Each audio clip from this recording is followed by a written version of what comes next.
to council chambers on this kind of humid day on August 19th. And it's good to be back in council chambers. It's been an extended summer holiday. It wasn't been very pleasant for the summer. We've been getting more rain than sun, but hopefully, cross your fingers, that sun does come around and we're able to complete some of the projects that we've had going. Members of council, there is a agenda before you, and to make a change is we're going to add 9.5, which is the appointment of library external financial reviewer. Any additions from administration? Okay. Council? See none. Deputy Mayor, if I have a motion, please. Thank you, Your Worship. I make a motion that the regular council meeting agenda for Monday, August 19th is adopted with 9.5. Thank you. Amended. Thank you. I'll call the question. All in favor? Okay. That's carried. And moving to item 3 is a public input session. This is the time that we allow residents to talk to council on anything that's not on the current agenda. Is there somebody like to come talk to council about something that's not on the agenda? Mr. Hans?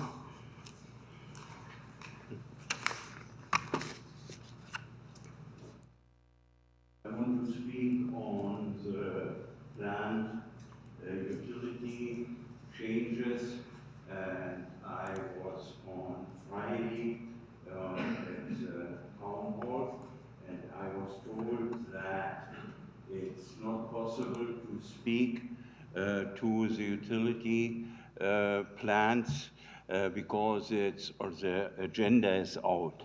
But I understood it always the following way, that if on a certain meeting on an issue is voting, then you can't submit anymore anything.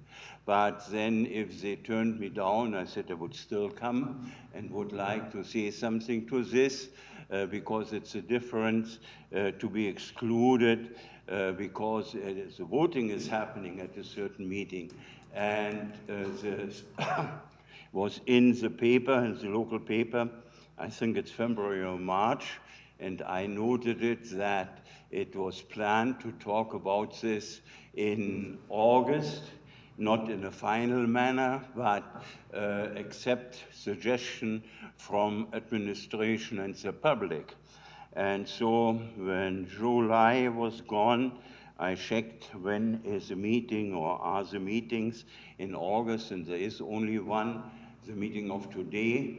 So I went as required on the weekend or Friday or Thursday before the meeting to town hall and wanted to register for getting a spot that I can talk on. And I was turned down, and I would like you as experts of all the bylaws and know all the things to keep the public at bay. So you should say on the spot, I am not allowed to talk here because it's prevented by some twist in the rules, or they say, okay, Hans, there's a misunderstanding, and you can come next month or the month after, because the way I read it, you can't make a decision this quickly anyway. It would be a real miracle to see an administration to do such a thing in a hurry. And so it's up to you. Okay, so Mr. Hans, I can advise you that you can come back the next meeting and be a registered delegate to talk about that, because on the agenda tonight is just the accept for information. So back in February 29th of 2019, council accepted it and wanted more information back to council. So that's when it went out. So you had opportunity then till now, and then council has just got a report of how much has increased based on our soft approach about advertising it on social media, advertising on the paper, and it shows that there has been an increase, and that's where it suggests. So council will have another opportunity to discuss if we go ahead with the full implement of electronic billing or not. So tonight's information is just for information. So you do have the opportunity to come back next week or next council meeting that it's not on the agenda, and then you can present your facts and your thoughts on that. But to make one point sure that there's no misunderstanding whatsoever, it would be not passed into a bylaw before the next meeting. It would have to be in a meeting after the next meeting. Right. And then you have every opportunity also to call us, email us, or send us a letter like you have done in the past. So there's a lot of opportunities for you to contact council regarding this matter. For the public input session, we do not deal with anything that's on the current agenda unless it's a public hearing. And we're not having a public hearing for that. We're having one for the Stony Plain Central school use. But if I register in advance, because I can look up on the internet when the next council meeting is, and could go any day from now till the weekend before and register, is it also restricted to speak only 5 minutes? Yes, it is. Okay. Okay, Thanks a so lot. our next meeting is the governance and priorities meeting, which is September 2nd, 3rd. So if you want, you can register now so that your name will be on the agenda to speak as part of the public input session. And then you can list why you think it's a good idea or a bad idea to have electronic billing. But at the next public hearing, public input session, Yeah, so September 3rd. September 3rd. Yeah, so in Okay. 3 weeks from now. Thanks a lot. Okay, thank you.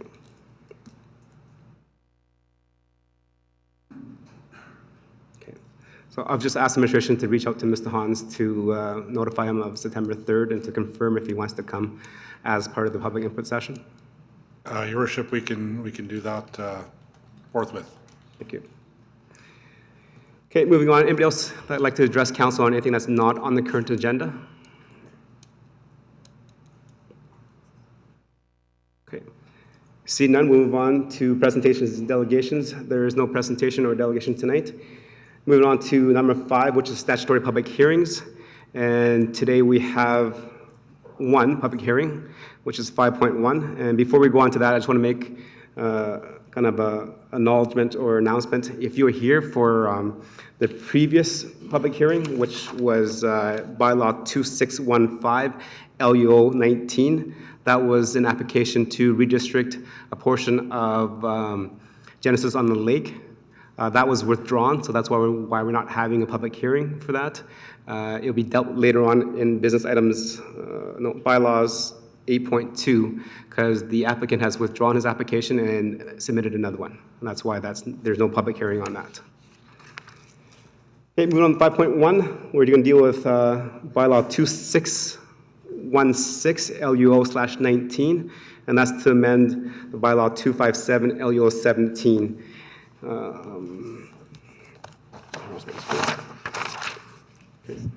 So again, this is a public hearing, and this is kept for record. This is the time you actually have to speak regarding this bylaw change. I will call the hearing to order. Then the presentation from administration gets to be presented. And then council gets to ask questions of understanding and clarity. After that, then all those that are in favor of the proposal can speak. And again, council gets to ask questions of understanding and for clarity. After that, then all those that are not in favor of the proposed bylaw change get an opportunity to speak. And again, council gets to ask questions of clarity and understanding. After that, then all those that want to make a general comment regarding the proposed bylaw change has that opportunity at that time. And again, council gets the chance to ask questions for clarity and understanding. After that, then the applicant gets a chance to summarize after that, and then that closes our public hearing, and then it'll be dealt later on in business items business bylaw 8.1 later on this evening. Okay, with that, so I call bylaw 2616 LUO to order, and go ahead, administration.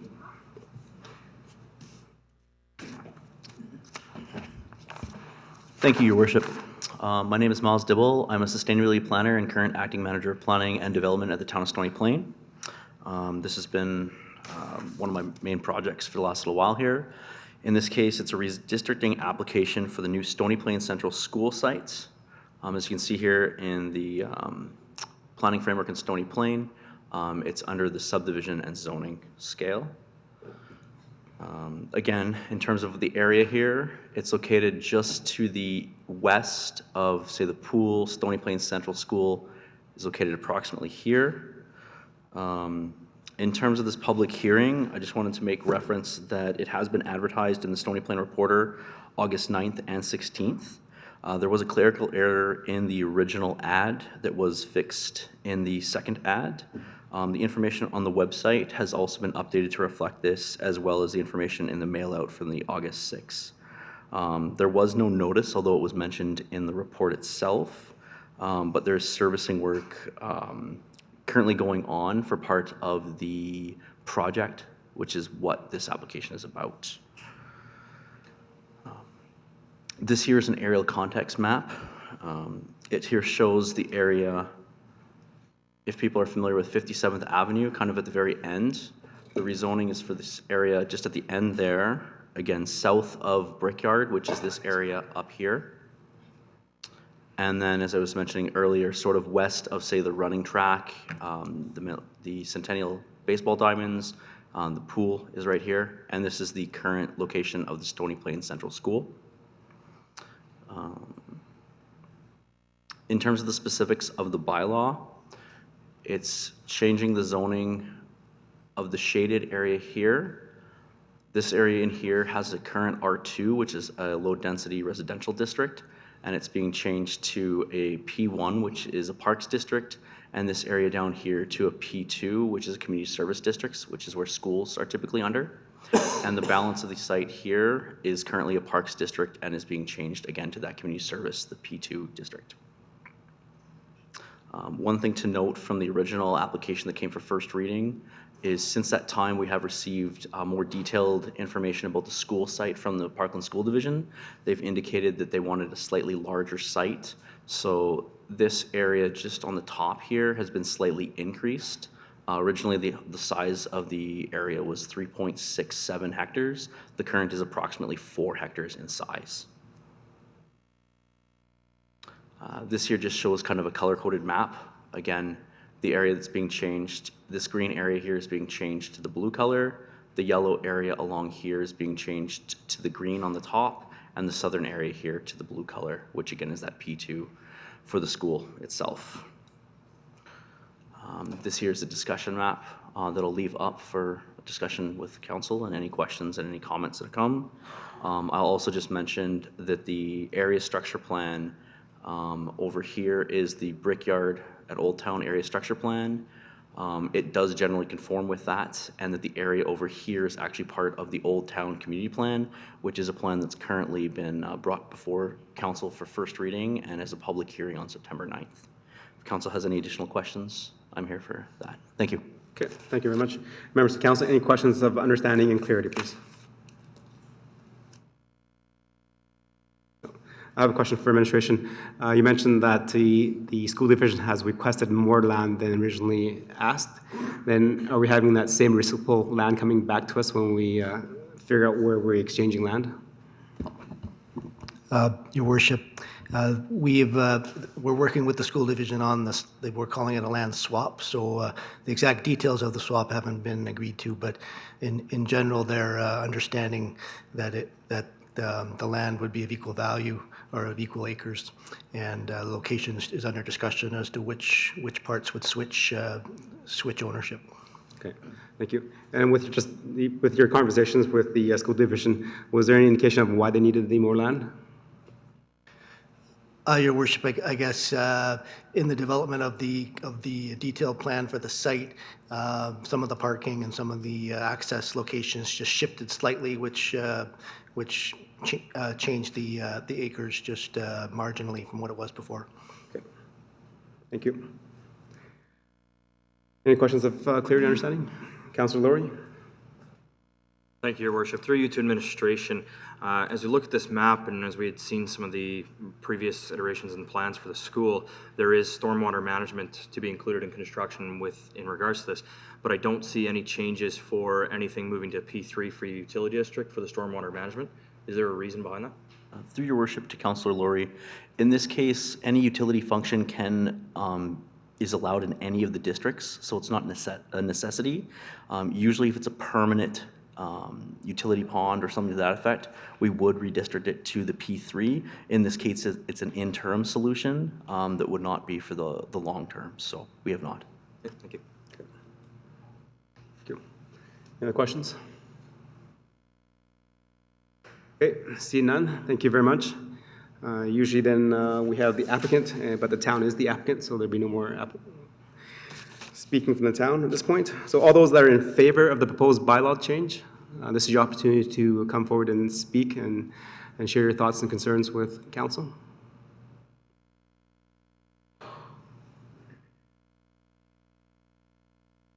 Okay, this is the opportunity for anybody that's in favor of the proposed bylaw change.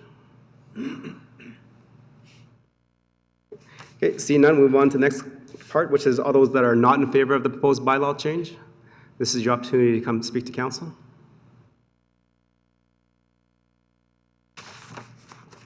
Okay. All those that are not in favor of the bylaw change, this is your time to speak to council. Okay. Seeing none, we'll move on to the next one, which is all those that wish to make a general comment regarding the proposed bylaw change. This is your opportunity to make a general comment.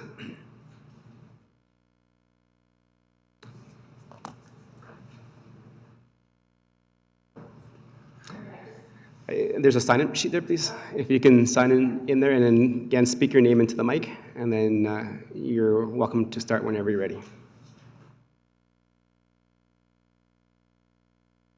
Yeah, it's Elaine Gilmet. I live in Heritage Estates.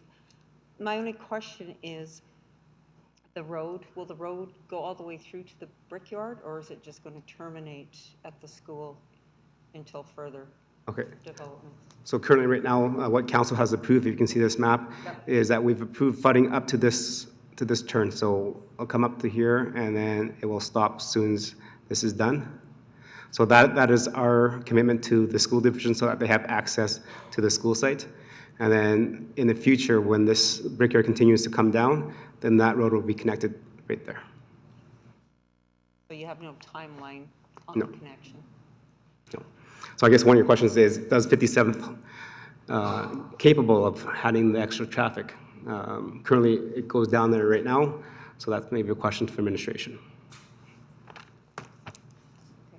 Your worship, traffic is a concern to the town, and we are working with the school division on all proper traffic ingress and egress from the site, including bus parking and bus access, et cetera. So the applicant, in this case being the Alberta Infrastructure, is working on a TIA as we speak, and it'll look at all the transportation impacts along 57th Avenue and parking and other types of issues, and the town will be working with Alberta Infrastructure on implementing whatever is deemed appropriate for a school and the traffic expected at this location.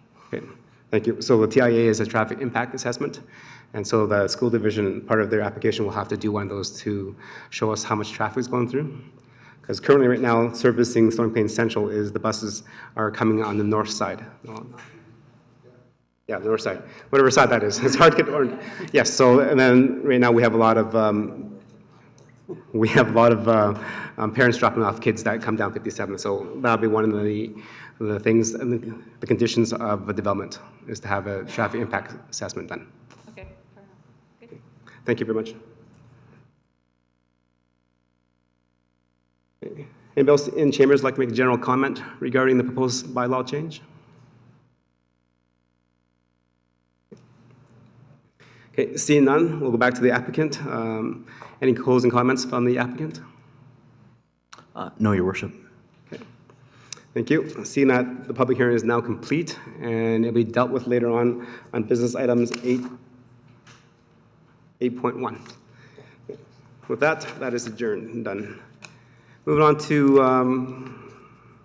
item 6, which is the RCM. Councillor Laurie, please. Thank you, Your Worship. I'll move that Town Council approve the Town Council meeting minutes as presented for July 8th, 2019. Okay. Members of Council, have you had a chance to look through it? Any errors or omissions or questions regarding that? Okay, see none. I don't see any errors either, so I'll call the question. All in favor? That is carried.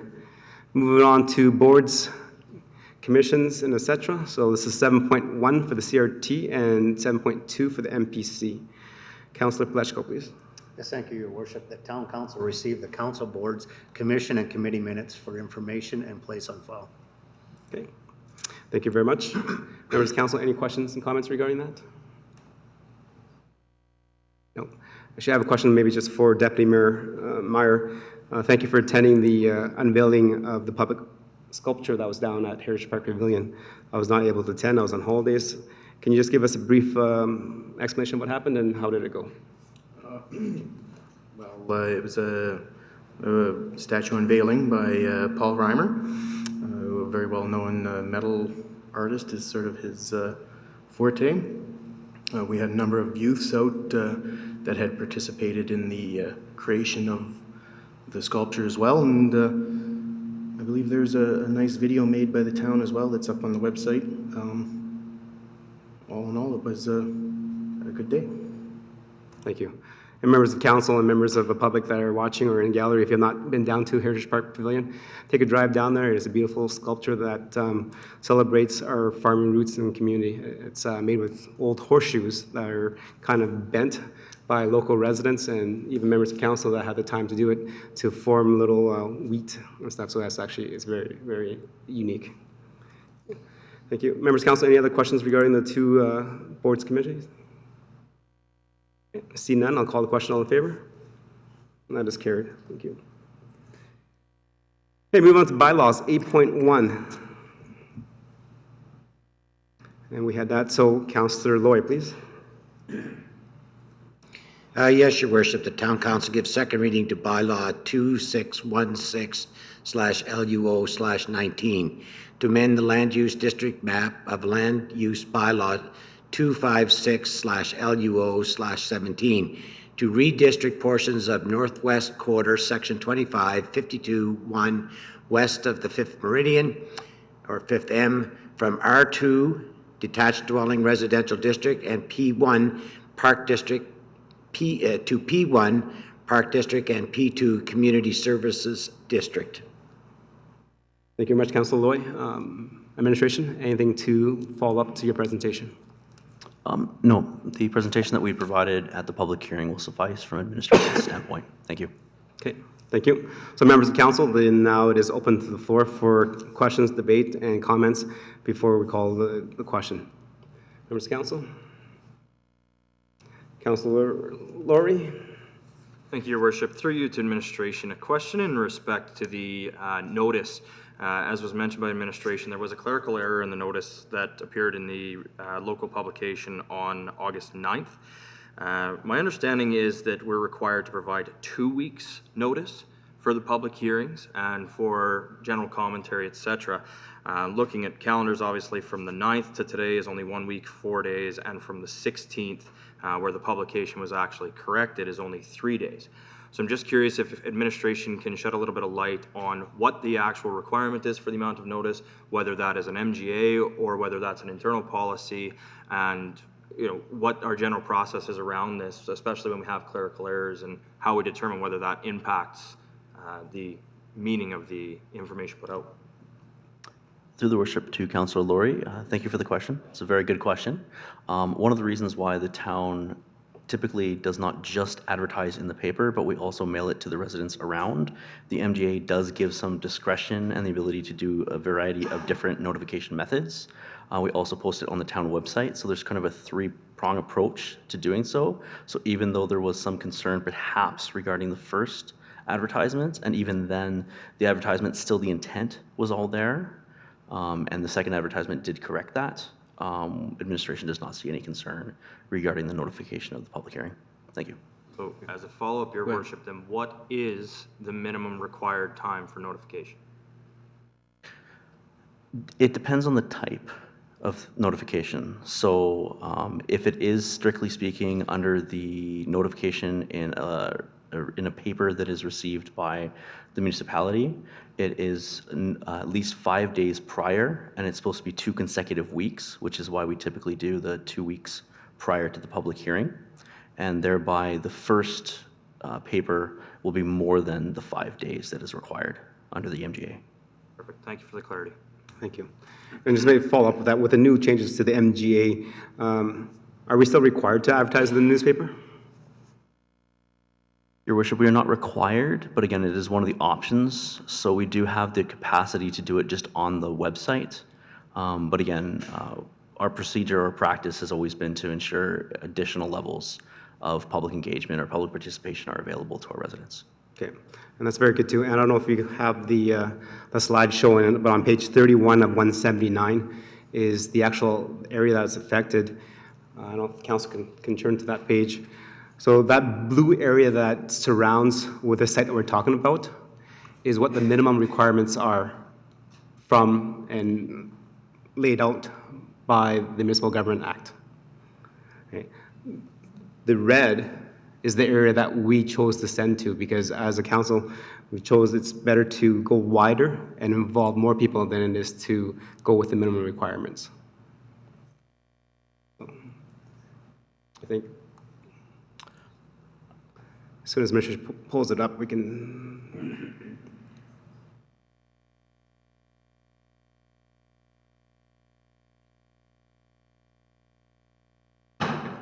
And while they're doing that, if I, Councillor Matties? Administration. I just have a question with regards to the traffic circle. In terms of the initial stages of the road, will the traffic circle be completed? Yes. Your worship, through you to Councillor Matty. So the traffic circle is planned to be constructed as part of phase 1. It is going to be a paved surface only without the concrete superstructure you see on the circle to the north in the brickyard. So we're building a what I would call a phase 1 cost-effective circle roundabout. And in the future, when the development continues on with the brickyard, they will be finishing off the rest of the infrastructure in the center of the circle, including the structure, the concrete structure that supports the internal part of the roundabout. Follow it? So then to assume that all the traffic that's coming in to that school will go around that traffic circle to exit, correct? Your worship, through you to Councillor Matty. So there is a traffic plan for the school whereby there'll be some locations where you can come in, some locations where you can come out, in and out. So it really depends on where what type of traffic you are. Are you a drop-off person? Are you a bus? Et cetera. So basic routing is that the buses will come from the south and go up and park in front of the school and then exit in the north. There will be a drop-off location, which is set up to be the opposite. And then there'll also be staff parking, et cetera. So I would say, I guess, there's been a lot of technical discussions about making the best use of getting into the site and exiting the site, including the drop-offs and the heavy use during certain periods of the day. And I know the school division and about infrastructure are very happy with the plan that they've come up with right now, and that's what's in front of us. Okay, if I could, I just have a couple more questions. So basically then, as I'm driving on 57th Avenue, I'm a parent, so I am going to go into the school, there's a certain area, and then I'm going to leave. Will I rotate past that traffic circle and out? And if I'm a bus coming in to the school and I'm going in, will I also exit and go around that? I'm just trying to just demonstrate how will the flow of traffic will be. Councillor Matties, you are correct. You will have to go around the traffic roundabout to enter or exit the school location. In one situation, the buses will be coming from south to north and returning back through the roundabout. In the other location, parents who drop off will be going from south around the roundabout to the north and coming back, and then not having to go back through the roundabout again because they will just exit. And my final follow-up is with regards to the existing central school compared to the new, do you see much more or less traffic than what we have right now? 57th Ave is just going to go a little further. Is it fairly comparable, I guess, what you're expecting? Your worship, through you to Councillor Matty. So I guess I know that the school is being built with a certain capacity in mind, which I believe is bigger than the current school for growth and other reasons. So I think it's fair to say that over time there will be more traffic there than the current school because they're allowing for that growth. Thank you. Any more questions? A question for administration. Currently, how many school buses service Stony Plain Central? Your Worship, I don't know the number. I can only tell you that in our meetings with the Parkland School Division, they're planning for 7 buses to bring students to this school. Okay, so 7 buses. Thank you. The questions for understanding, clarity, please. Okay. Maybe I'll have a question again on 57th Avenue. This is fairly older street that was developed and built in our community. In terms of road standards that we have in our community, we have local roads, which are built just for local roads, and it's smaller and narrower. We also have arterial roads and collector roads, which are designed wider for more traffic. Is 57th designed and capable of handling all this? So way back when the Glens was built and then when Heritage Estates was built, what size of road is 57th Avenue? Your Worship, 57th Avenue is designed and constructed as a collector, so it is designed to handle traffic as would be proposed for communities like this. Okay. And as a collector road, what is the average like trip count that it can handle? Your Worship, I guess I don't know if I could answer that question right off the top of my head, but yeah, it'd be difficult. Okay. If that can be part of the TIA when it would be part of the transportation impact assessment, yes. Thank you. Okay. Any more comments, questions? Go ahead, Linda. Councilor Matthews. Just have one more. If you could please talk about the storm water that will be related to the school here and what is planned for that specific area? Your Worship, through you to Councilor Matty, so we have designed a stormwater management facility for this project. It is a temporary facility until the final brickyard project is completed at a future date. So we do have a stormwater ditch system which will carry all the water from the lowest area to the north and will connect into the existing system and then use the brickyard's stormwater management facility which currently exists. So we do have an interim temporary stormwater management system which meets all the standards of today, and over time that will be replaced by the full-time system which will be built as the brickyard got constructed. Thank you. Okay. Thank you. Any other questions? Okay. Councillor Laurie? Thank you, Your Worship. Just a little bit of clarity following Councillor Matty's question there. Can administration confirm, so currently does the school site in that area use the Whispering Waters Creek stormwater management pathway, or do they use the pathway further to the west, which would be the mentioned brickyard stormwater management? Your Worship, through you to Councillor Laurie, so there is a dividing line that runs through that, yeah, right, maybe go further south, yeah, go south at miles, going south. There you go. So there is a dividing line in there somewhere where water goes to the west or it goes to the east.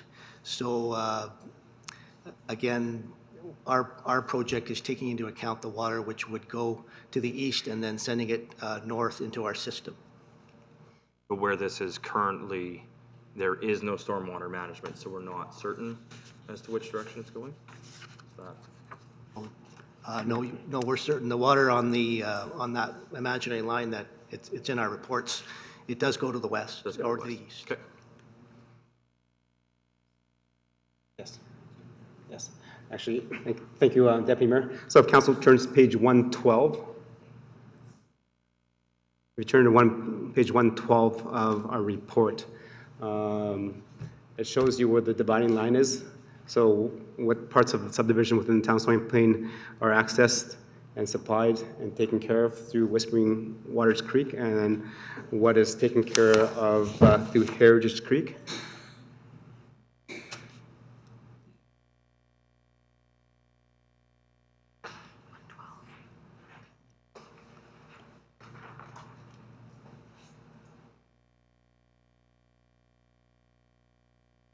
You find that, Councillor Loy? Okay, no, that's good. Okay, thank you. Any more questions and comments from council? Okay, seeing none, before I call the vote, I will be supporting the proposed bylaw change. I believe it's good for a community for having a new school. It will address some of the issues with Stony Plain Central being an old and outdated school.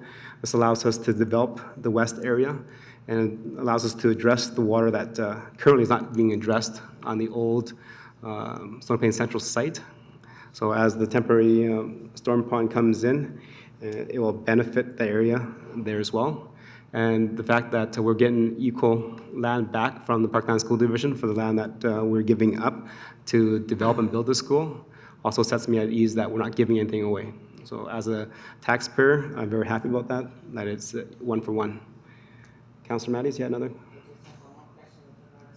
To the, is this a culvert? So basically, as this water flows to the west and then goes through the stormwater at, and then at the railroad track, there's a culvert? Is that sufficient? Is one relative to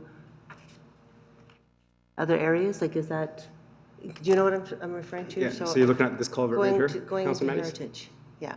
Yeah, Yes, Right there. and then going into Heritage Creek, that's where it's going to go? Yes, so the new school site is on this side of the line, where all this hash is serviced by Whispering Creek. So all the storm pond, everything that comes here is serviced here. This, where the new school is, will be serviced on the Heritage Creek side. And for the time being, as Minister Sin said, that we are building a temporary storm pond over here Right. to hold the water from this development site until this gets developed before it runs to there. So the water that's coming off here will not come this way. Okay. It's just the way that the line is designed.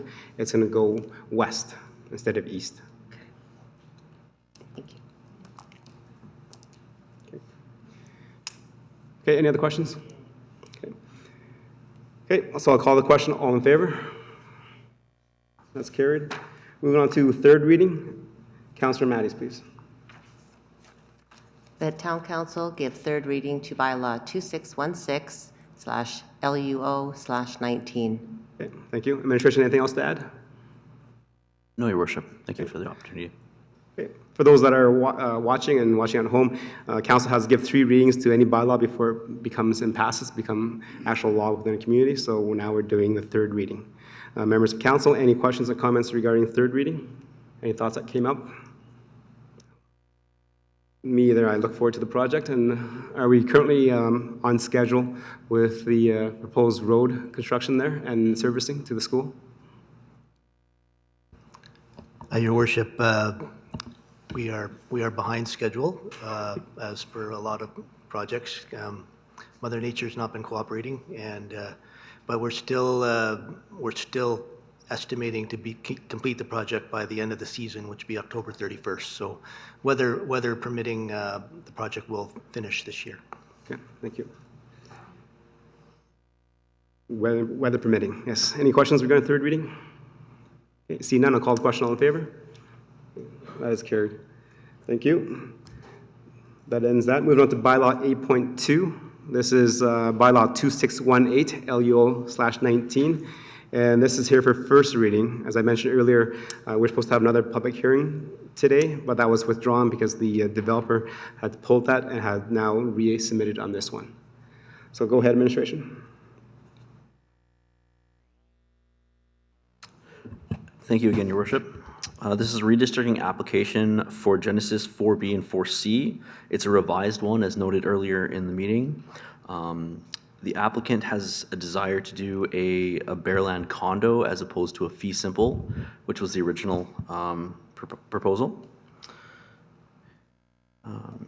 In this case, the applicant has desire to revise the original submission, and it will also be a gated community as indicated in the original, but in this case, again, it's going to be done as a Bearland condominium style.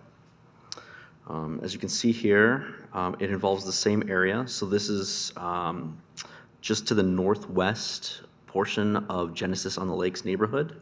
So there's a new commercial just over in to this direction here. If you go, this road here is a continuation of what would be Highway 628, or in town Highway, or 79th Avenue. So there's one lot here between there and the subject bylaw area. One thing to note is you'll see there's a little dip here into this parcel, as well as a little dip into here towards the east. Given the changes from a Bearland condo from the previous fee simple style development, there is the requirement to do some turnarounds, which I'll get to in a little bit, but they do require 2 additional lots, the town's MR lot here, and just a single detached lot down here that are added to that area, just a portion of both those lots. In terms of the bylaw itself, there's sort of 3 main components. One is which there's a restriction for row housing and multi-unit dwelling uses in the area. This is to conform with the overlying area structure plan, which I'll get to in a sec here. In terms of the main component of the bylaw, you can see here the larger area here is being redistricted from an R1, which is a large lot single detached, to an R6, which is a comprehensive plan site district. You can see here there's a proposed turnaround being created down here, as well as another one being created right here. It's a little bit difficult to see with all the different areas there. This portion here is currently zoned R1, is intended to be additional park space. There's an existing playground for those that are familiar with this area right around here. And then this area right up here is also currently R1 and being redistricted to a park district.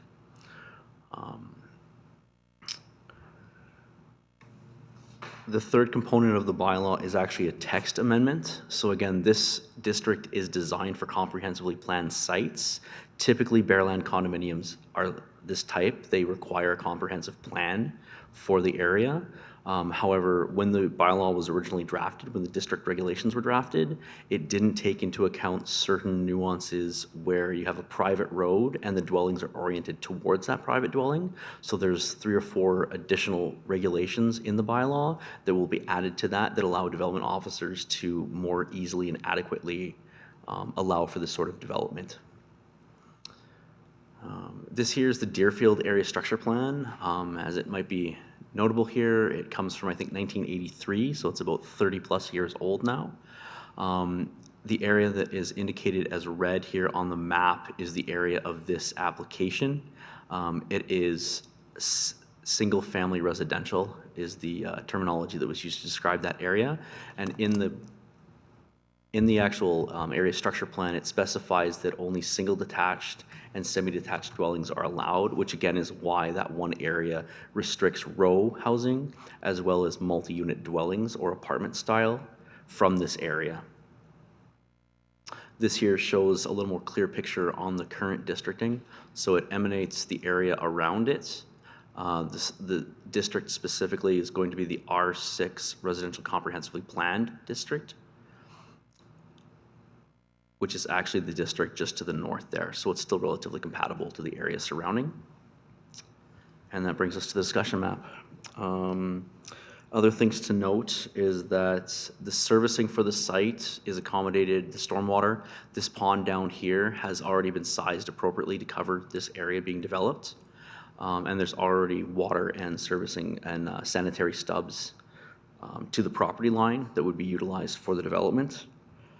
As I mentioned earlier, there is some municipal reserve lands owing on the site, and with a little bit of this current municipal reserve land being utilized for the turnaround, the 2 P1 areas match the amount of area that would be required to be dedicated for park space. There is, and it's a little bit difficult to see, but you can see possibly here, this is where the private road would come through. So there's a cul-de-sac here, and then one entrance, there'd be a gate approximately here. The road comes up, comes around, goes back to Genesis Lane here, and there'd be another gate right here. So those are the 2 areas where there would be gates. There is a small walkway to allow pedestrians within the area to come out and get into, say, this park area here with the playground and a walking path from here down to here. The arrangement that the developer has proposed here is that unique for Stony Plain, but it would be a bareland condo for which the underground infrastructure under the roadway would be owned and maintained by the town. What else was unique about this is the developer intends to build it to the town's standard. So just as it would be dedicated to the town if it was a normal development and not a bareland condo, the utilities will be sized accordingly. Actually, the street infrastructure that would continue to be owned and maintained by the condominium corporation is also intended to be at the town standard, which is beyond what normally private developments are built at. And with that, that concludes my report for this application. If you have any questions, I'm here. Thank you. Okay. Thank you very much. And before council has that conversation, Councilor Laurie, please, for the motion. I'll move that Town Council give first reading to bylaw 2618/LUO/19 to amend the land use district map and associated text of land use bylaw 2576/LUO/17 to redistrict portions of Plan 1323523 Block B Lot 2, Plan 1522794 Block 4, Lot 105, and Plan 1323523 Block 7, Lot 41 MR from R1 Large Lot Detached Dwelling Residential District and P1 Parks District to R6 Comprehensively Planned Residential District, P1 Parks District and Proposed Road, and authorizes administration to proceed with newspaper advertising and notification of public hearing to be held on September 23rd, 2019 for bylaw 2618/LUO/19. Okay. Thank you much, Councilor Laurie. So with that accepted on the floor, members of council, any questions and comments to administration regarding first reading and what the developer has been proposing? Go ahead, Councilor Fletchko. Yes, thank you, Your Worship, to administration. Just for clarification regarding the underground infrastructure, can you explain to me how that would look if we were in the process of needing to upgrade that underground infrastructure? Who would be responsible for the paving and that at that point in time? Under the arrangement that's been brought forward through Your Worship to Councillor Pletchko, the arrangement would be that the town would be, so any repair, maintenance, replacement would all be at the town's expense. The road as well? The road itself would be at the homeowners or the condominium association's expense. Okay, so just a bit more clarification. So if that infrastructure requires to be done, the underground work, then under the agreement that the town would have with the developer, because our stuff needs to be upgraded, he would be, or they would be, the condo association would then be responsible for the new overlay that would be required for that. Through Your Worship to Councillor Pletchko, that level of detail has not been finalized at this time. It is a point of contention for sure. That is one thing I guess we would have to work out in terms of who would pay for what. Typically, any underground infrastructure, the normal expectation, say for a utility company, for example, that would have a pipe under a road, that they would have to replace the surface as it was. That's the typical way it's been done. Again, alternatives could be arranged as well, but that is something that is an additional level of detail than would be required at the zoning level that we are currently at here. Okay. Thank you. Okay, thank you. Any other questions? Councilor Laurie? Thank you, Your Worship. Through you to administration, just for example purposes, can you provide me with one example of another R6 district we currently have existing within the town?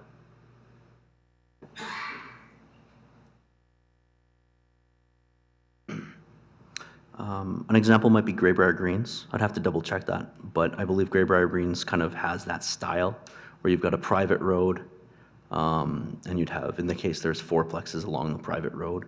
But again, it's usually a medium density area that's typically a bareland condo. A place like Heritage Court might also be an example of that. Thank you. As I go through, I notice we have quite a few. There's Willowwood Court, Sunrise Village, Stonegate Village, Greybrier Greens, and there's many, many more on the list. My question comes in the differentiation between this R6 and what's being proposed versus what already exists. In this R6, we're proposing that the town retain control and be responsible for deep utilities, including water, sanitary, stormwater servicing, lighting, and the underground utility right away. And yet we have a multitude of R6s existing within the municipality that currently the town holds no responsibility for that infrastructure. So I'm curious if administration can provide a little justification as to what differentiates this aside from it being built to the municipal development standards, whereas others might not be quite built to that same standard. And what would be the situation should one of these other developments come to the town and apply to have the town take over the responsibility for the deep utilities in their existing R6 development? On that. Maybe I'll try to start at the final question. So the town has, I guess, received inquiries, received questions about potentially taking over underground infrastructure on, I guess, existing bare land condominiums.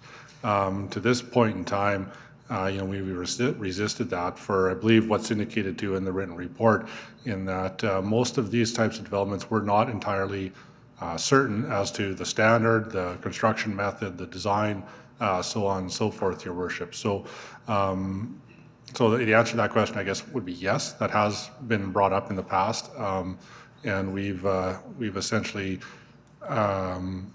The ones that I'm aware of, Your Worship, we've said, well, if you want to provide us with, assessments of your existing and how it was designed and what kind of shape it's in and so on and so forth, we may be willing to listen.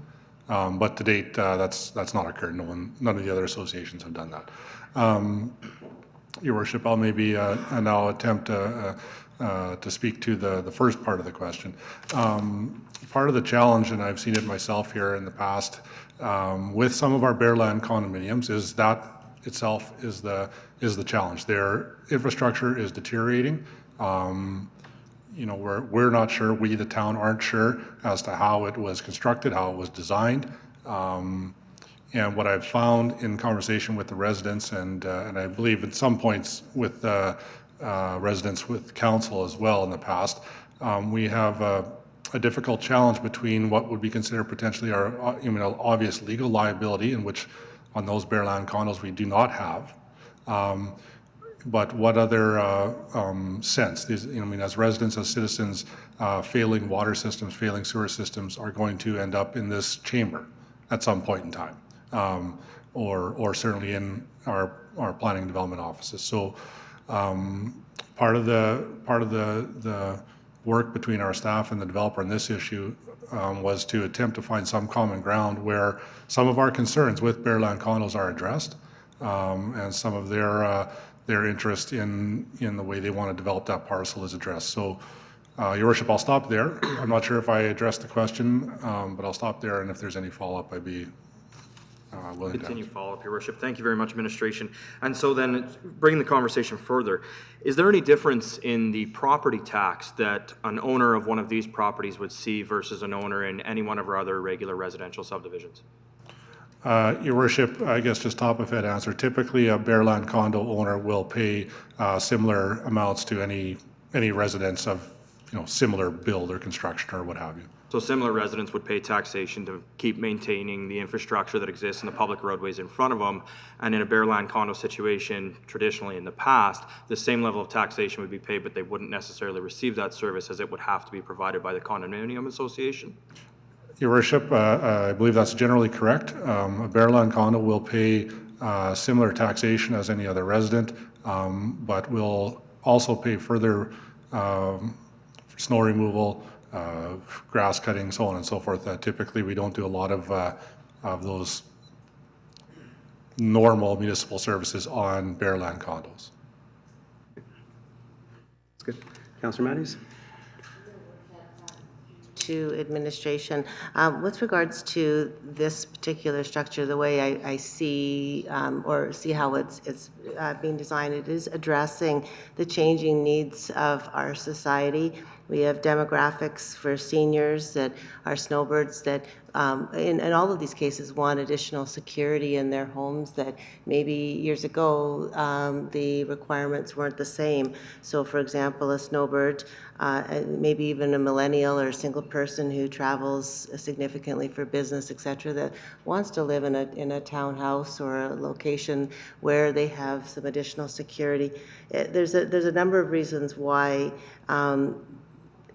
I think, look, considering this is I think very, very important because we need to be progressive as a town. We need to ensure that we're accepting and attracting various groups into our community, and this is one way to do that. I am very pleased that we are addressing a lot of the concerns of the town. I just have one question, and it's with regards to this emergency response. And it says, emergency response service providers will be permitted access via access easement. My question is what is that? Where is that? And I thought they'd be coming through the gates. So if you could help me out with how that would be structured. Yeah, so emergency access. If it's a closed gated community, how does emergency services get access? Through your worship to Councillor Matties, the intention is along with the utilities that would be, so in essence what would happen is there'd be utility right-of-way that would be created under the road, and that would provide access for the town to get to the services under the road. And in the same vein, over the common property, there could be an access easement that would allow for certain things like emergency services to go through there.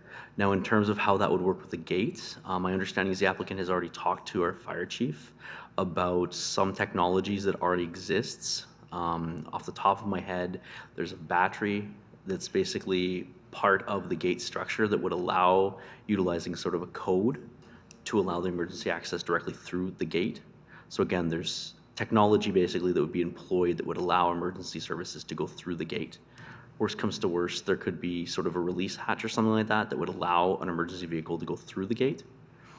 Those are sort of what I've heard would be possible for that purpose. So just to follow up then, so we haven't really determined how that access would be done, but those are the possibilities. Is that what you're saying? Through your worship, Councillor Matties, yes. In general, there are technologies that allow for this to work, and if it gets approval at this stage, we will look into more details on exactly how that does take place.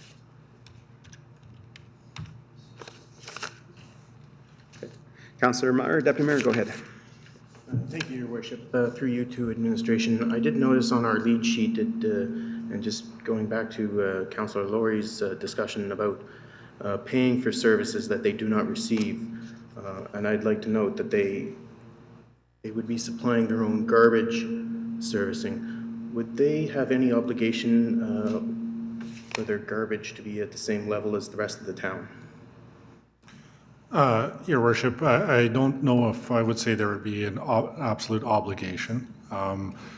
You know, I mean, that type of development can and be in charge of their own waste management, whether they were to follow our bin system or not.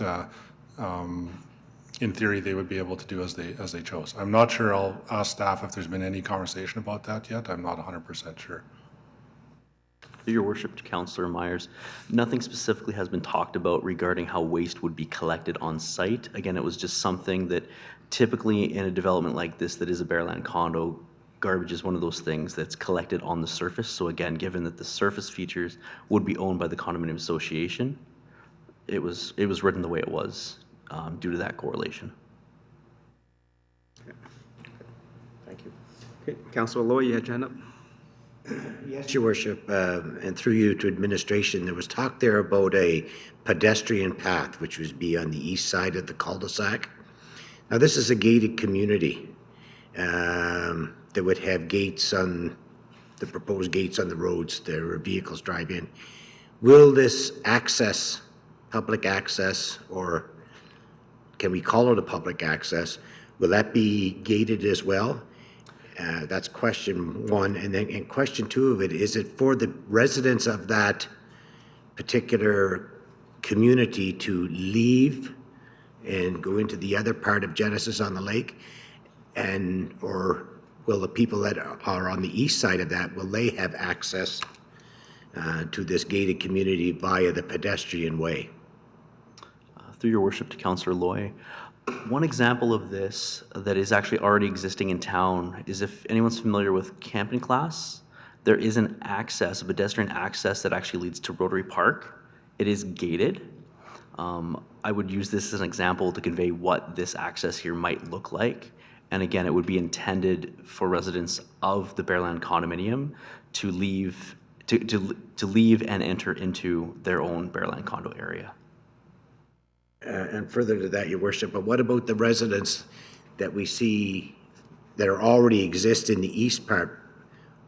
Will they be allowed to walk through our connected communities strategy into this particular gated community area? My understanding is that they would not, based on what I've heard. Again, this is intended to be sort of a gated community in its own right. So the area that is indicated on the map here as R6 would be a self-sufficient area that would be restricted from public access for the most part. So then I gather, your worship, it would require signage, but there's nothing, no barrier, physical barrier of any kind to prohibit people, because I'm gonna say the gates close at 11, the driving gates. But there's no physical barrier on the walkway. My understanding is there would be a gate at the end of the walkway. So in this case, right here, there would be a gate. Just like a standard private lot would have a gate on their fence, there would be probably a larger gate, more fancy if I can use the term, but there would be a gate here restricting access into the Bearland condominium area. Again, the path that currently exists there would still be there. Residents could walk up and down here. In essence, this will function as a private lot, similar to any of the other lots along here. If they have gates along here, it would be a similar situation. Yeah, I'd like that to be explored when you come back to us on that, because we do promote walkability, connecting our communities and stuff like that. You would have to have signage up there that tells people they cannot enter it if they're not a resident of that. I'm just bringing this up for administration when they're working with a developer, because we don't need headaches down the road that we didn't investigate it. Go ahead. Yeah, Your Worship, just to supplement what Mr. Dibble was talking about there. So there's a number of details here that the applicant will bring forward at the public hearing if council so decides to agree to the motion. So in some cases, we're reluctant to speak for them because their plans and their vision, they should be articulating that to you, and we don't want to misrepresent any of those things today. So again, we're cautious about our wording here because we're not making the application. We're just processing it and trying to do the best we can to represent what they've told us so far. And I think there's representation from the applicant here who can take these words and apply them to what they have to do. Thank you. Councilor Fletchko. Yes, thank you, Your Worship, through to administration. I think it's always important that we keep our minds open to new and innovative ways of doing business within our community. And I'll call this business because it's a development that's going to create business within our community. One of my concerns that I have with it, though, is where do we see this type of development anywhere in any other community? We're taking something that is totally different within our community, which is connecting our community, so everybody has a free flow to one section that is now going to have gates, kind of segregated almost. And I'm just wondering if you can reference any other communities that would have something that's similar to this type of development. Through your worship to Councillor Pletsko. In this case, the applicant has provided an example in Spruce Grove of an area very similar to this in terms of the arrangement with the municipality and the Bearland condominium. The name escapes me right now, but again, similar to what Mr. McKay, our general manager, indicated, this is something that we brought up in the public hearing if the applicant is given the opportunity to get into that level of detail. Okay, and just a bit further on that, I'm just wondering how this will fall within the other areas of our community that may now feel that they're able to gate off certain sections of that. Where does the liability stand with the town of Stony Plain to look at all of that coming forward. Your worship, through you to Councillor Palechko. So I guess in this situation, we're going to, we would, the town would be looking at all means to have agreements with the homeowners association in place and all the understanding of the technical details and all the details of development, which would be yet to be determined. But all those would be in place and protect the municipality as best we could, or risk mitigation as best we can at the time. If other areas of the town requested certain things, I guess we would have to explore whatever means we had or tools we had at that time to protect the municipality or work with them on whatever issues come forward. I'm not sure if I answered your question, but So similar to how Tom answered the last question, have any of those areas asked to be gated? have any other areas of town asked to add gates? Asked to add gates. I'm not aware of any other area of town that's asked. Your worship, I don't know that I would say that any have in my time, in my experience. We have had conversations with some of them to indicate that a gate would solve a lot of their concerns. We have, I know of one for sure that exists at sort of a dead end. Often has other members of the public, unbeknownst to them, driving into what is essentially a private piece of land, a private property. And one of their solutions we proposed to them was to, in fact, install a gate to keep that from happening. So I don't know that we've had any done. I don't believe so. We have one example in town that does have a gate on it. I'm not sure 100% as to how it opens and closes or whatever, but we have proposed it as a solution for some other challenges on bare land condos. So. Okay. So just I'll add my 2 cents. So with all condominium associations, it is a private property, so they are allowed to gate that property because it's private. Right? So if you look at some of the subdivisions that are currently condominium associations, like Heritage Court, like Greyberry Greens, if they wanted to put a gate on their property and do that, they're able to. So this conversation about have other communities have done it? No, but they have that opportunity and the right to. Right? So looking at that. Councillor Matthews, you had your hand up as well? Your worship, through to administration. My question goes back to stormwater and water, and I understand that the stormwater there is sufficient for Genesis on the lake. But my question is that when we add a new development, where does the water from that lake flow? Like if somebody could take us on a journey through Stony Plain, is that water, if there's heavy rainfall, would the pressure on there, would that then impact other areas in our community? And second question, follow-up, is that how would we address that? Would there be a way that we could maybe reduce levels in the lake on a regular basis through a regular scheduled maintenance? Just a question if you could just clarify. Give answers. Your worship, through you to Councillor Matties. Your questions are good ones, and I would suggest the council item next on the agenda would be the opportunity to ask some of those questions to the technical people we're going to bring forward. But in general, the subdivision in front of us here is properly planned and properly designed to handle the storm events that most municipalities would plan for and handle. So again, in the item 9.1, it will deal exclusively with those topics, and I would suggest you can ask those questions at that meeting. Okay. So, members of council, I've been in that area quite a bit. I walk there and I drive through there as well. All the water that is going to be held is going to be held here at this lake. Prior to developments of 2000, maybe 1999, development standards did not require anybody to build storm management ponds to hold it. And that is why we have the issues that we have with the Old Town. If you read the report, I think 80% of Old Town is serviced by Whispering Creek. This subdivision is not. This subdivision, the water is held here, and it goes east onto Stony Creek, which is again another system in our community that did not get flooded because the access points on Stony Creek have been newer subdivisions, and they all have storm management ponds.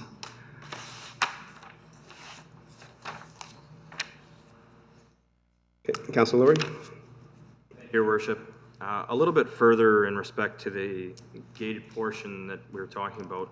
I know there's many devices out there in respect to gates and their ability to open in the emergency services world, siren responses, automatic, remotes, et cetera, et cetera.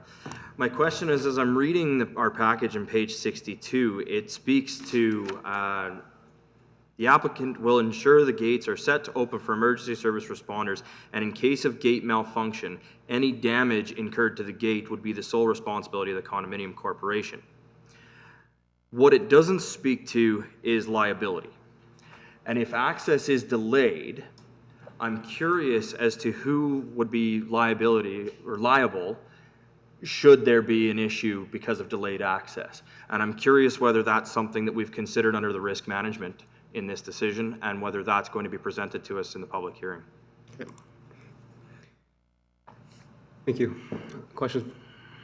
Your worship, Councilor Laurie, so liability was something we can explore with our legal experts. And again, I guess the intention here today was that there are methods to get through the gate, including cutting it and going through and as fast as you can. If you're a first responder or whatever, if life safety is important enough, you can drive through that thing and save some lives. So again, we'll bring forward some discussion on the liability at the public hearing if council so desires. Thank you. Councilor Fletchko? Yes, thank you, Your Worship. Just a general bit of a comment. I'm excited to see new development within the town of Stony Plain. It's been a long time coming for us to get some more stuff going. I think at this point in time, I'd really encourage all of us to support the first reading of this development so that we can have the questions that we're all sitting here wondering, thinking, liabilities, all the stuff that's important for our community. I think it's a really good time for us to explore that going forward and pass first reading. So just a general comment. At this point in time, I'd really support this this type of development coming to our community. Thank you. Any other questions, comments? Okay. Seeing none, I will support first reading. I believe that every applicant gets a chance to speak to council and provide their reasoning for what they're requesting. And without first reading, we don't have a public hearing, so therefore we don't hear from our residents as well. I do have one issue to clarify and just maybe get an answer from administration before we go ahead. Is back in July, I believe the MPC minutes, there was application to come to have this R1 be extended to the border of this property. So these 4 lots were to be extended. With the proposed amendment changes, this lot here no longer meets that approval. Now, does that have to come back to council for that approval to change? Because this is different, and that'll be on MPC 6.4 for July 23rd. So for stage 4A, I think lots 105, 107, 108 has that extension so that this border here meets the property line there. Now with this here, that changes what we approved. So how do we fix that? In this case, Your Worship, the first subdivision could be registered initially. So each of these 4 lots, so the subdivision that the mayor is referring to is each of these 4 lots here, right where it says R1, the back property line has been extended northward a certain distance there to where the red dotted line is. And what he's indicating is that this portion right here, this little wedge, is intended to be for part of the turnaround. Now in this case, if this does get approved, this bylaw here, there would be a subsequent subdivision application that would go before the town subdivision authority. If that gets an approval, it would then supersede the original one or go over top of it. So in that case, they would probably register the first one, extend the lot lines back, and then the new subdivision would come and create this little road right away out of a portion of that area. So with that, so then the owner of this property will have to kind of agree to this. So has the developer communicated that with the current owner of this lot? Because that changes, I understand expanding your lot because, I would love to have my lot expanded. I think a lot of people in town would like to have the lot expanded. Now here we're coming back, you just told us a month ago that we're expanding a lot. Now you're coming to tell us that we're going to shrink our lot? It is a great question, and in this case, the applicant who owns the area that's currently the proposed Bearland condo also owns all 4 of those lots. So they're able to do this as the owner and give consent to all of it. Thank you. Thank you for the clarification. Any other questions regarding first reading? Okay. Okay, before I call the motion, I will support first reading. I do believe in granting first reading to everything that comes before council so that the applicant gets a chance to speak to it, and also we get to address our residents as well. I think this is a initiative that we can look at. There's other developments within our tribe municipal area that has done this before, and it's always good for the town of Stony to visit it and look at it, and if it's beneficial to us, then it's something that maybe we should consider. So with that, I'll call the question for first reading. All in favor? That is carried. Okay, that ends our bylaws. And before we go to business items, it's been an hour and a quarter, so we're going to call a 10-minute recess, and we'll come back with our business items in a minute. Thank you.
Seats, please.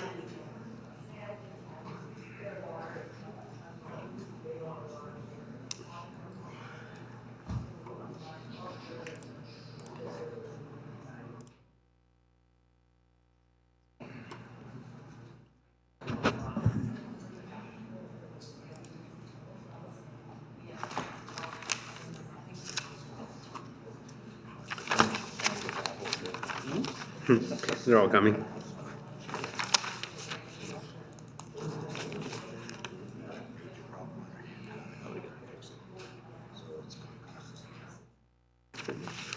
Okay, and welcome back to Council Chambers, and moving on to our business items. We have 9.1, the flood report that's happened recently on July 7th and July 15th. And members of council, we have our staff and our engineer and David from SAMENG. So please go ahead and introduce yourselves and go ahead and start when you're ready. Hi, Your Worship. I'm just going to lead this off. At the start here, I would like to introduce our new engineering manager, Mr. Brett Newstead, who's standing at the back. So this is his first day with the town, so welcome to Brett. And welcome.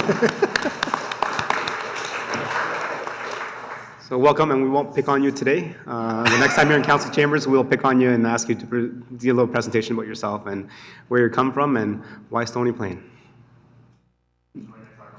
No, later. Your Worship, so in front of you today, we do have a presentation on the our response to the flooding situation. So we do have Mr. David Yu from SAMENG. Council will remember him from the presentation he made in April on our stormwater master plan. So we're very lucky to have Mr. Yu join us again, along with our staff, Mr. Zirk and Mr. Kassler from our engineering department, who since the floods took place have spent I would say a significant amount of time and effort looking at some of the data and some of the results, trying to put this together into something that we can start with today and understand the problem and understand our next steps forward. So I'll pass it over to Mr. Zirk to start the presentation. Thank you, General Manager. And gentlemen, before you guys start, the mics don't pick up very well, so you guys actually have to speak directly into the mics and almost kind of eat it to get the quality out. And we have people behind us, and travels this way and needs to bounce back that way. Thank you, guys. Okay, hopefully you can hear me now. Thank you, Ian, for that introduction. Thank you, Your Worship, Council, for the opportunity to come talk to you about a 1 in 100 year storm event. Hopefully, I'm not here for another 100 years, but we'll go through that in the presentation today. So we got a lot of important information, a lot of informative information as well. I think it's a really good detailed presentation. Should hopefully answer a lot of questions that people have had, so we're really looking forward to present this today. So as you know, we had 2 storm events. We had one on July 7th at roughly 3 p.m., and then we had a second one on July 15th, just 8 days later at 7 p.m. So we're going to talk about both of those storm events today. In general, we're going to give you a description of both the events, talk about what happened, talk about the town's response in many of the different departments. We're going to review the storm system with you, and then we're going to give you some ideas on some next steps and some recommendations, okay? So the first storm event, you'll see here, July 7th, there was a 1 in 196 year storm event. On the second storm, 8 days later, it was actually calculated greater than a 200-year storm event. And you're probably thinking to yourself, how can you have a 200-year storm event 8 days after a 1 in 196-year event? It's a pretty good question. So I'm going to explain that to you. The way it's calculated, it's done off of EPCOR IDF curves. So it's intensity, duration, and frequency curves. These are established by EPCOR using 32 years of data. What you're finding, and it's not just in Stony Plain, not just in Edmonton, but across the world, I know in places I've worked in Indonesia, Australia, these curves are they're changing a lot because the storms are happening more frequent.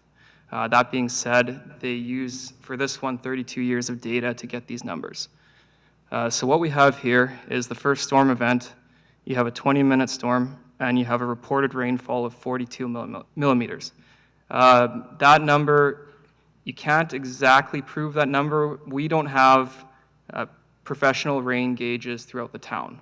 So that number is our estimate of what people phoned in. They told us areas such as the Glens had 32 mils, maybe the fairways had 50 mils of rain over that 20 minutes, just general rain gauges. You'll also see at the end of this presentation, we're recommending to install some proper rain gauges, just so we have really accurate data the next time we get one of these storm events, okay? And the other storm event, it was 35 minutes long, and we had some different reports, but pretty close to 72 millimeters of rainfall. Again, different subdivisions, different areas got some different numbers. So what that does is, for a 20-minute storm at 42 millimeters, times it by 3, that works out to 126 millimeters per hour intensity. And that's the number that you would use on your EPCOR IDF curve. And the same goes for the 35-minute storm. So on the next slide, I've underlined them both in red. You take the 126, that gets us just below the 200-year event, and the 123 millimeters for the 35-minute storm, it's not even on the chart. So that puts us over the 200.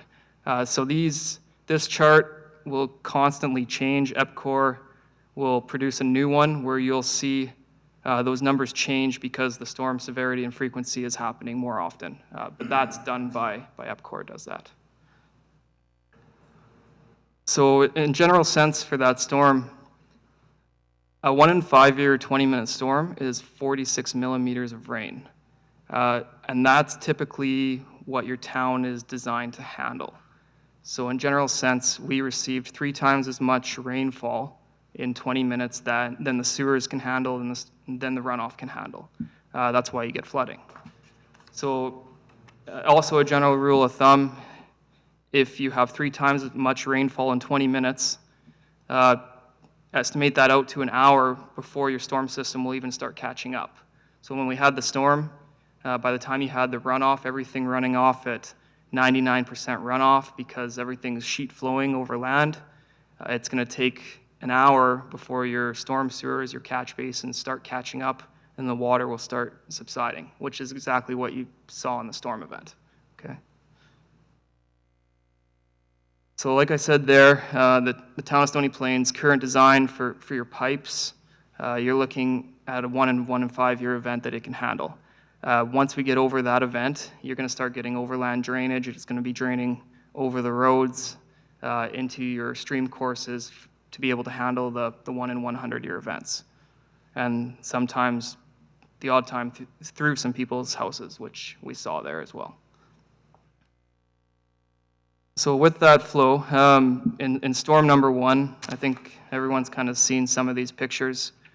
The main creek through town, Whispering Waters Creek, obviously inundated with a lot of water. It was backed up and choked off at every single culvert, which is obviously an issue that we need to address and need to look at. You can see areas such as the Glens, Lions Park, where the water was significantly high in the road.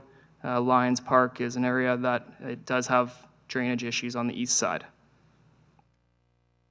Again, Whispering Waters Creek on the north end had significant amounts of water. Same with the 5th. We actually had to close that road down for about 30 minutes or so until the water was low enough that cars could get through. And this is just another photo, Whispering Waters Creek, how it was going over the trail. So it was important just to make sure residents were staying away from the water and there was no safety issues there. Storm 2, you can kind of see the water is a little bit higher, and that's what we expected between a 1 in 196 year event versus something greater than a 200 year event. The water should be higher. And a really good example of that was the first storm, Brown Street didn't get water, and the second one it did.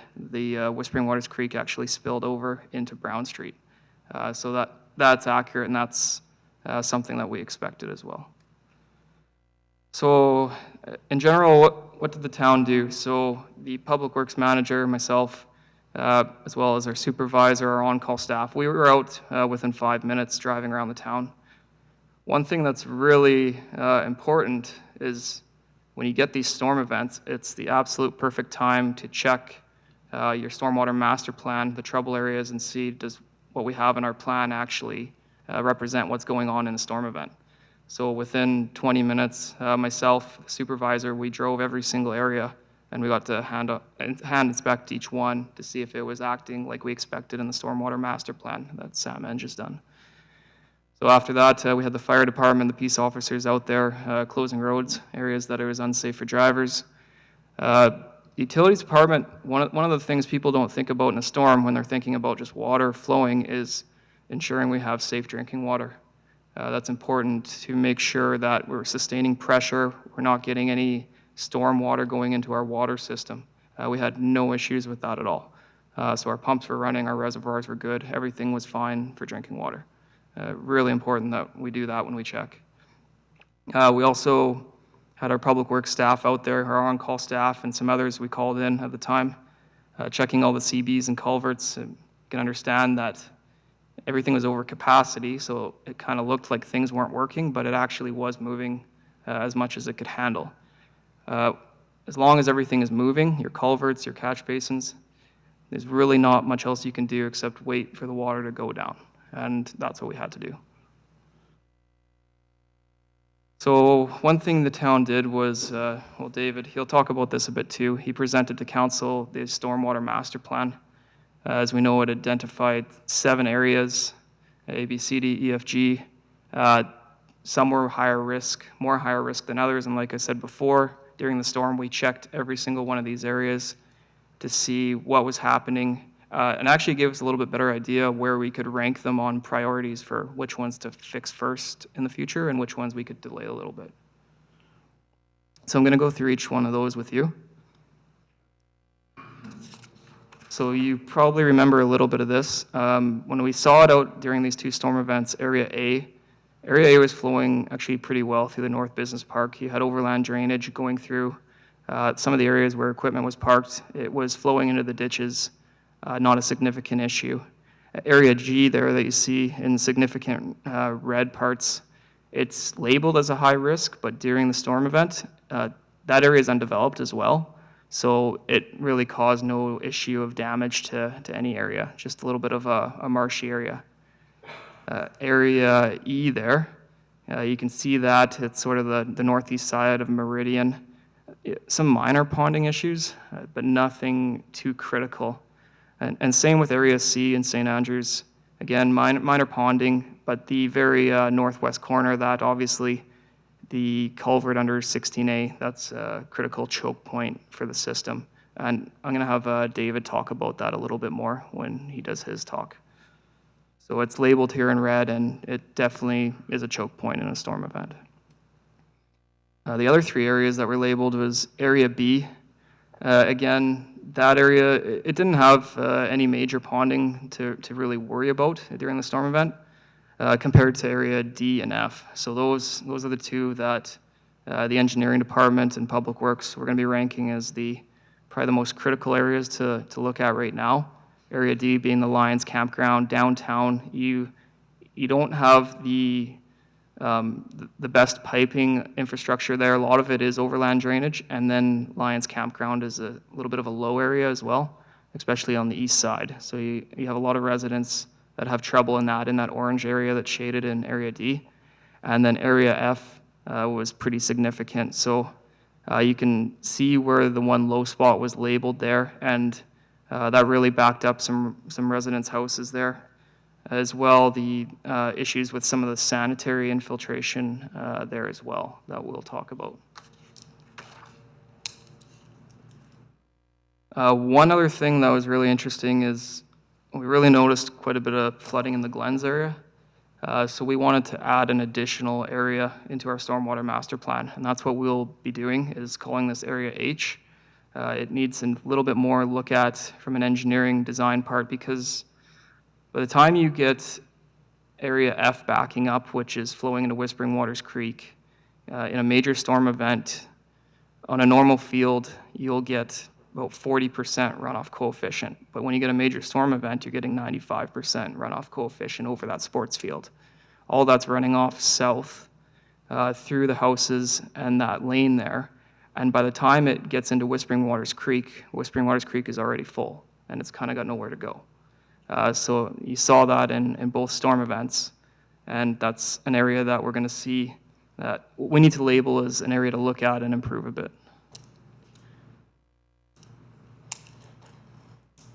So we talked about what we did the night of both storms, and then there's talk about what we need to do the day after and the next week or so. So we go through, Public Works inspected all the ponds around town. There was no damage that we could see on the ponds. Everything was operating well in the storm ponds through town. We didn't see any damage in our culverts. However, some of the inlets, the outlets, they needed a bit of cleanup. You expect that in a major storm event that things do need a cleanup. We noticed some of the trail system beside the creek. The condition of it deteriorated during the storm event. So you would see some additional cracking, additional pavement heaving as well through those trails. And then there was some minor damage to that unfinished crossing in Whispering Waters Creek as well. So that would need to be cleaned up as well. So that's just a few pictures of some of the culverts in Whispering Waters Creek.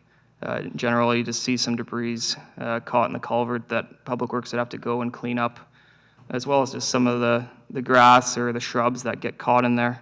Sometimes it's as simple as just some people doing some handwork, and sometimes you need equipment to either flush it out if you use a flusher truck, or using an excavator to clean out inlets and outlets, those kind of things. After that, culverts, then you have to start looking at your ditches as well. One thing that's important that we checked is the deflection of the culverts as well, the critical culverts that go through Whispering Waters Creek. Some minor deflection. That deflection is there before the storm as well. So you can sort of see a little bit of a bend in it. That's an overtime settlement of the road, restricting a little bit of flow, but nothing too significant at the moment.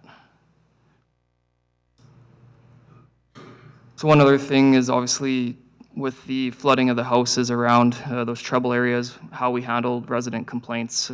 Obviously got a lot of phone calls. We were quite busy as well at the time, so we informed them that they need to contact their insurance company to report flood damage.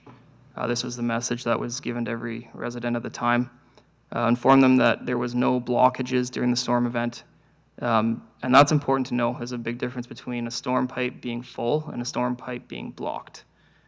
They were full. They were at max capacity and over capacity, which you're going to get almost every time in these significant storm events.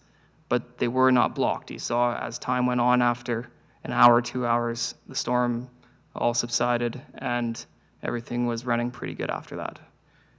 What we did is the engineering department, here Justin to my right, he started recording locations of areas of houses that called in. So you've been presented that map today of areas where flooding was in houses. And it gave us a good way of tracking, do those areas line up with our trouble areas on our stormwater master plan, which we found for the most part it did. You have the odd outlier, but in general it gives us a good target area what we're looking at.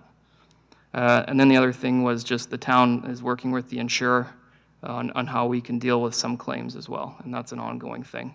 Justin will talk about that a little bit more. So this map here is a location of lodged complaints that you have. There's a few missing on here, but for the most part you can see how it does relate to the areas that we're tracking as trouble areas for the stormwater system. So I'm going to pass this on now to David. He's going to talk a bit about the modeling, the culverts, and the creek here. Mr. Mayor, members of council, good evening. I have a short presentation just to talk about the assessment that we have performed on Whispering Waters Creek, and in our opinion, what some of the causes of flood might have been over the past July to 2 events. So in front of you is a diagram of the town boundary, and we've highlighted the area that would be tributary to Whispering Waters Creek. So Whispering Waters Creek on that diagram is colored in a light blue color, and then the crosshatch area is the tributary land that would all flow into that creek. So before that creek exits the north town boundary, it has a total drainage area if my memory is correct, is about 1,000 hectares. Um, the upstream land that drains through the southern town boundary is about 150, 160 hectares. So majority of Whispering Waters Creek is within the town boundary, and it runs through the older part of your development. So as you will compare that drainage area to the other creeks, like Stony Creek and Adam Creek, you'll notice those other creeks and development in them have ponds in it. And through the Whispering Waters Creek, there's hardly any formal ponds. So the characteristic of this is that when it rains, everything must drain. It has either drained through the pipe that you've installed or the streets. If the streets don't drain, then that's where you potentially would have a problem. Likewise, as Greg has mentioned, if the creek receives this water and it cannot convey it, then of course that serves the purpose of retaining that flow in your town area, which is not what you want during a very severe event. So we were given the task to look at the creek in a little greater detail to see what had happened during that event. So this is a plan and a profile. On top is the plan, and the creek is again in light blue, and the culverts are in red. So along this creek, there are 6 major crossing locations. The high peak point that you see in the middle is a CN crossing, and then the other one that's got a red box highlight to it is a Highway 16 crossing.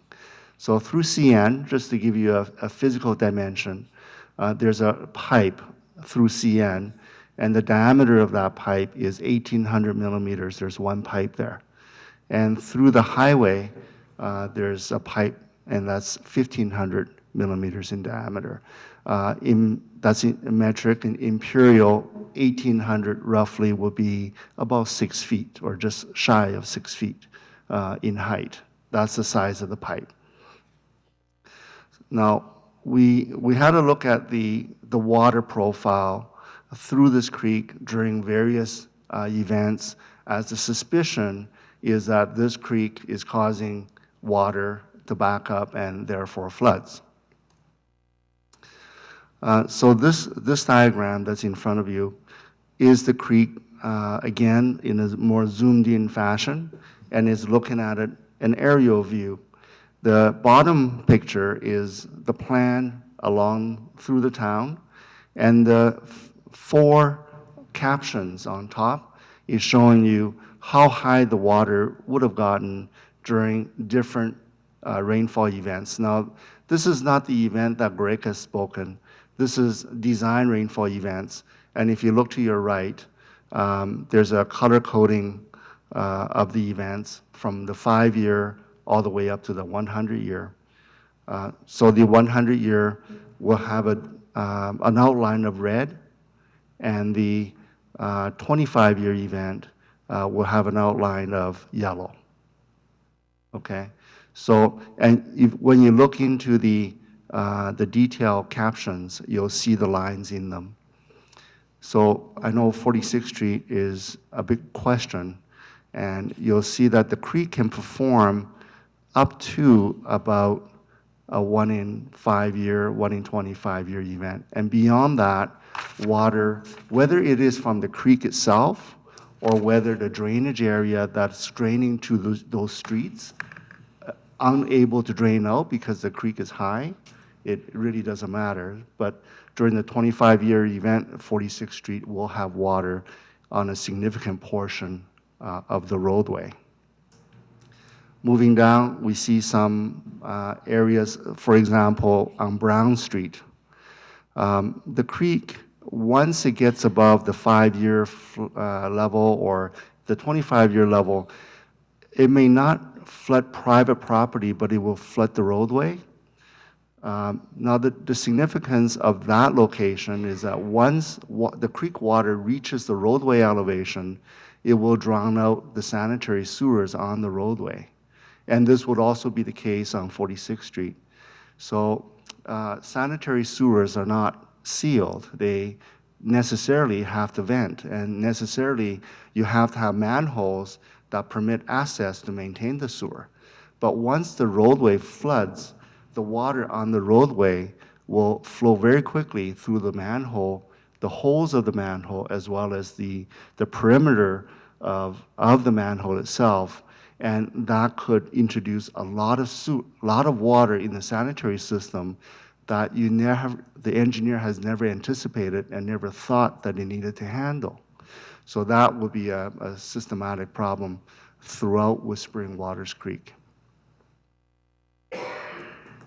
So the locations that Greg has highlighted, we've looked at them, and we would come to the conclusion that the water level is high of Whispering Waters Creek, even though the creek water itself may not be the main cause of flood directly to private property. It would inundate your sanitary system, and it will cause flooding through that way. So we've looked at what it would mean if we were to lower Whispering Water Creek water level. And obviously, you cannot upgrade just one pipe. And 46th Street and also downtown is near the upstream end of that creek. So you would need to upgrade at all 6 locations. And the diameters that you would need to upgrade would be a doubling of the pipes that are through the CN crossing and through Highway 16A. So instead of the 1,800 millimeter pipe through CN, you would need to twin it. Now, you would also need to start from the downstream part of that creek and work your way up, because if you upgrade it at a particular location, it would pass more water, but then it would negatively impact another area. Another aspect of upgrading the Whispering Waters conveyance system would be that I think there is a guideline or development principle that the drainage basin tributary to Big Lake need to manage and control the runoff to about a number 2.5 liters per second per hectare. If you were to do that, you would be greater than that number, and so to compensate for that, you might need to look for storage downstream, so that when it leaves your care, it will still comply with that criteria. And that would be something that Alberta Environment would be looking for if you were to apply for an approval to install bigger pipes on a creek or on any water course. If we manage to do that, if we manage to fund that initiative, then we'd be able to bring the water of Whispering Waters Creek down to below the level of roadways. And I think ultimately that would be a good goal for the town to achieve. And this would take some time, but that would be the long-term goal for Whispering Waters Creek. From a cost perspective, I think your internal pipe crossings are going to cost somewhere between $400,000 to $700,000 per site. There'll be 4 of those locations. The highway crossing and the railway crossing will be more costly. We factored in some of the approval complications associated with those. The highway crossing is long, and so it is the most expensive. So it's $2.3 million is what we think it will cost, and the CN location will be about $1.3, $1.4 million. I think at both of those locations, just the approval process itself is going to be in excess of a year to work out the design, what your monitoring requirements are, because they certainly want to avoid risk of damaging their infrastructure while you install that pipe. So that's, in a nutshell, Whispering Waters Creek and what impact it has. Obviously, it is an outlet for the town, so if it's not draining well, it's going to have negative impacts to the rest of the system. So therefore, I think upgrading that facilities conveyance ability is good component of a plan. I think what we want to mention is that it's likely not going to, in totality, solve your flooding problem if you only approach it from upgrading the creek. So there are other things to look at. So the three high priority areas, if you will, subsequent to this event, being D, F, and H, we do see that there are local issues, and we do see that instead of just focusing on the creek, there may be things that you could do in those areas that could help lower the flood risk in those areas. So take, for example, your downtown area. There are lands that may be available for a dry pond, and these are facilities that you retrofit so that when the pipes are not able to take the flow and the streets are very difficult to regrade to drain, you're looking at half a meter of regrading, the impact to infrastructure is huge. So you could create ponds in areas to retain that water rather than have it flood the street roadways. And you can look at areas where you're shy of storm piping because these developments are relatively old. They don't have the same amount of pipe per street as the new subdivisions do. So you will look at that whole package and see what you can do about that. The other aspect of it would be the manhole infiltration because the streets are flooding. So I certainly wouldn't recommend the town go ahead and start sealing all of the manholes. That will create a different problem on its own. But you could pick out ones. You could pick out ones that are problematic, and you can have ways of sealing those, okay? So those are the main considerations for you to think about.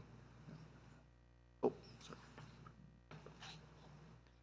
Okay, thanks, David. I'm going to get into talking to you about some of the next steps and some options here. So one thing that was really important that David talked about was the I&I, inflow and infiltration.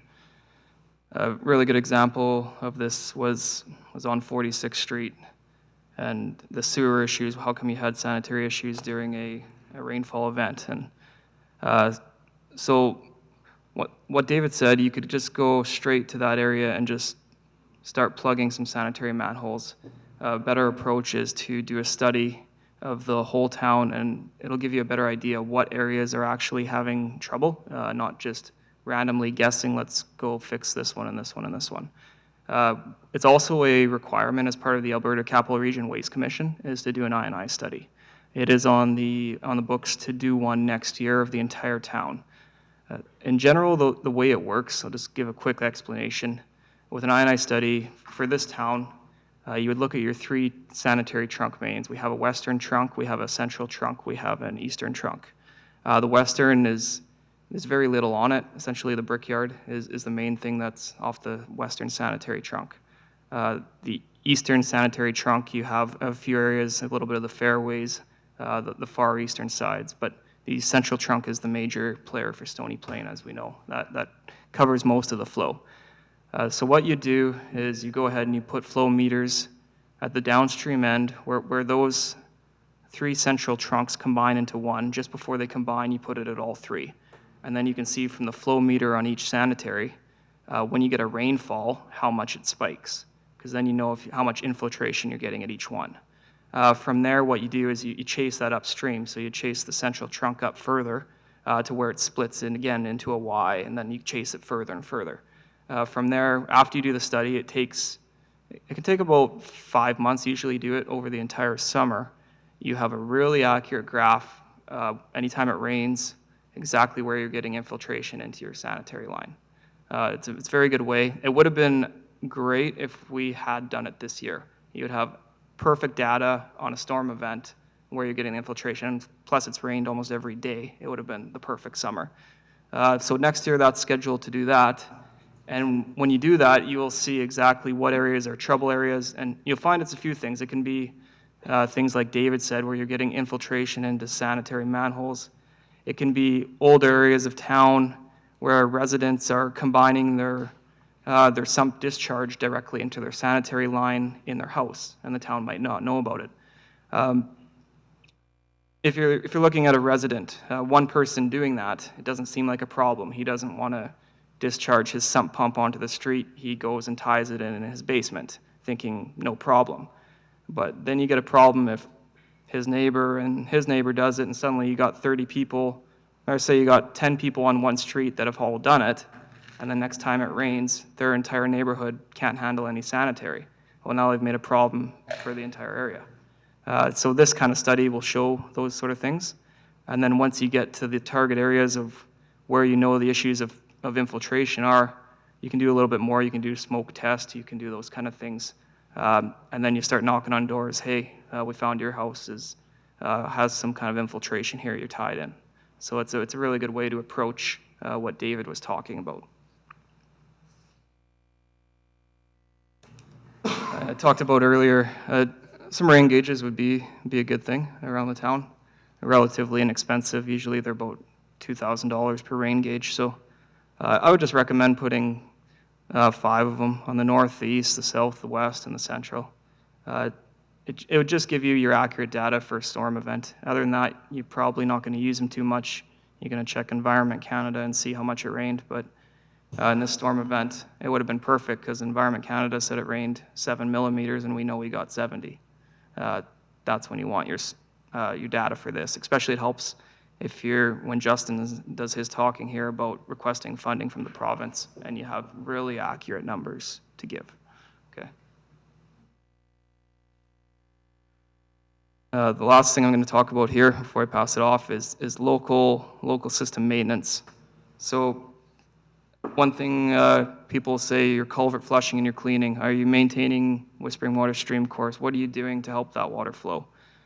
And then the other thing is, are you doing catch basin cleaning? Are you doing CB manhole cleaning? Are you doing cleaning the leads, the 150 or the 250 leads from the catch basins to the manhole? What are you doing with your storm mains? Are you doing CCTV cameraing? Are you cleaning them? Are you flushing them? It's quite a lot of work. You'll notice in sanitary, there's a big focus that you're flushing the town every 2 years, all your mains. That's something that you have to do with regulation and sanitary. In storm, it's a little bit different. So one thing that's important, I think, is the culvert flushing and the cleaning. It's relatively inexpensive with contractor work, flushing some of your main culverts, say $32,000 to do some of that work. And from there, you kind of go from there. If you don't have your culverts, like what David said, sized properly, and you don't have them clean, there's no point doing almost all the extra work because it's just going to back up at those areas anyways. So you start there and you work your way out from that is a good recommendation on how to approach it. So another thing that's underway is some cleaning of the ditches in the North Business Park, cleaning of the culvert there in Whispering Waters Creek. And an important thing is sort of every 5 years is to try and look at a full cleaning of the town. With David's talk there, the big thing you're looking at when you're looking at stormwater engineering is you're trying to increase your flow rate through town. That is the main goal of everything we're talking about here. What can we do? So very simple engineering, Q equals V times A. Can we increase the velocity through? Can we increase the area through? That increases our flow rate through the town. Very simple way to increase your area is adding additional culverts or upsizing culverts because that's increasing your area at every choke point. So a lot of people are asking the question, well, if we don't do that, can we increase the velocity to get our flow rate going better through town? Well, not really. You could go, and instead of having it all grass, do you want to go do a concrete Whispering Waters ditch, concrete everything the entire way to get it flowing a little bit faster? I don't think that's the best use of money. Maybe you'll increase your velocity by 1%. Is that going to do anything at your choke points of your culverts? No. So the other question is, well, if the grass is shorter, is that really going to help in a storm event? Did that affect everything, the maintenance on the ditches? Well, in a storm event, when that grass is folded over, you have a trapezoidal channel with maybe 1 inch of grass folded over along the outside where you have 5 feet of water in it. Is your coefficient of friction from that little bit of grass really affecting our flow rate through town? Again, the answer is not really, okay? So when you think of it that way, is there any other way that we can increase velocity through town? With stormwater engineering, if you try and get it going faster with grade, well, we know Stony's pretty flat as well. So we can't go and put slopes in it to try and get it sloping quicker through those culverts, and that way in those choke points, instead of upsizing them, can we get the velocity through the culverts quicker and slow it down in the other places where we have more area? You can't do that because Stony's too flat. So that's, in engineering, that's Freud's number, and you're trying to get it into supercritical flow through the culverts, and that's not really an option here as well. So that's why the recommendations today were made to you on some of the other options that we think we can do to get the flow quicker. Okay, so I'm going to pass this over to Justin here, and he's going to talk about a few slides.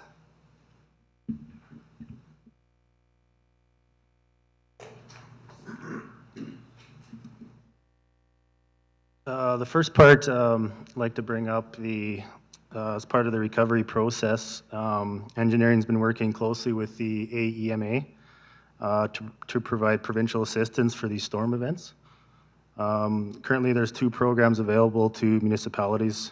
So the first one I'm going to talk about is the DRP. It's a 2-part process. So currently, engineering is completing the application phase of this process. So we're collecting a lot of data and information and providing that to the agency.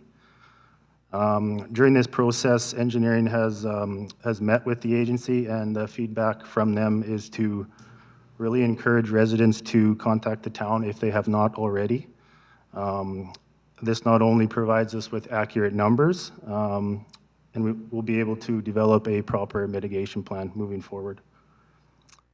So currently, part 1 of the application is in front of the Treasury Board and Provincial Cabinet, which usually meets at the end of August. Part 2 of this application is underway and will need to be submitted by end of September. If the program is approved, there'll be a 90-day period where residents can apply for anything that is uninsured. Example, sewer backup insurance that is not covered. In addition to the DRP, there's a separate program called the ACRP, which is the Alberta Community Resilience Program, which is really about the mitigation and prevention process. So currently, engineers working closely with SAMENG, and we're looking to submit that as soon as possible. Unfortunately, these programs are not guaranteed funding, and a decision could take about 6 to 12 months. The agency has told me they are willing to meet with council if they are interested, and we can set up a future meeting or discussion session if council's interested in that. So with that said, I will pass it on to Ian for some closing comments. So, Your Worship, the recommendation we have at this time is that the work we've initiated in basically a couple of weeks gives us a strong basis to move forward with the recommendation, which is to continue the work we started. It is a significant amount of money that for the town, and applications to the provincial government for grants, et cetera, will need to be made. At that time, when the province receives these kinds of requests, you really have to have a cost-benefit analysis and an understanding of, if you spend this money, how will it benefit your community, and of course there is limited funding available in the provincial coffers, et cetera. It is important for the town to understand the mixture of culvert upgrades versus local improvements that might be undertaken, as Mr. Yu was describing, local situations versus the culverts. We need to understand what we would do in what order and how much it will cost. So the first recommendation is we continue on with that work that we started over the next 6 months. It is important also to understand that we've got a sanitary situation that happened in along Whispering Waters Creek. So Mr. Yu is familiar with some of the work that he's done in the city of Edmonton, and he has suggested that some of the sanitary retrofitting that has been successful in those neighborhoods could be undertaken here. So the second part of the recommendation is that we would initiate the sanitary manhole flooding protection retrofit project, as we're calling it, basically a sealing project to go out and look at the manholes that are at highest risk for flooding from stormwater and events, and seeing what we can do to seal them up to increase our resiliency to those waters entering the sanitary system unannounced. There's a number of other things that we can do in relation to backflow prevention and other means to try to work through our sanitary system and our storm system. So that's basically the projects that we're proposing at this time. And maybe the next slide there is our motion. So this is a significant amount of money. It's $250,000 to continue the work we've started. $100,000 to actually retrofit manholes. So that is more physical work, be some investigation and some physical work. But we feel at this time, if we were to advance these projects, it will serve the community well moving forward into 2020. I guess to wrap this up, when we did the stormwater master plan, we had envisioned coming forward to council in next year's corporate plan with a plan to work on some of the stormwater deficiencies in the town. The two events in July have obviously impacted the town greatly and impacted our residents, and so we're proposing today to accelerate that plan and with council's blessing, and to help us understand how best we could spend the money, future monies or future infrastructure improvements to improve our resiliency and move forward productively, I guess, in a more accelerated basis.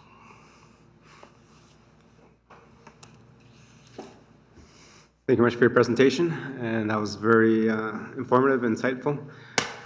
It's nice to have all the facts, and that's why we had to wait until the council meeting to have that presented to us.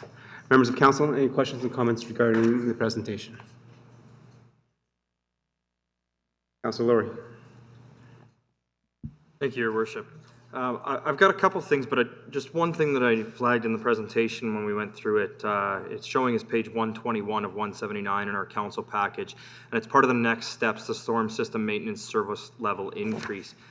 It talks about the future years as part of corporate plan as budget allow, best practices, a program with a 5-year interval. When I look at some of these numbers, it adds up to virtually about $1 million, and I'm just curious as to whether this is contracted or owned equipment. And the reason I ask that is because if we're going to be making a significant investment in a contracted cost for this, would there be potential for us to actually own the equipment and therefore be able to do this on our own, do it multiple times for a smaller investment, or be able to do it more on an as needed, probably even a little bit of a quicker interval basis rather than a 5-year interval? Your Worship, through to Councillor Laurie, you can look at it both ways. I understand what you're thinking of not contracting it out and trying to do the work internally. There is some challenges if you do it internally.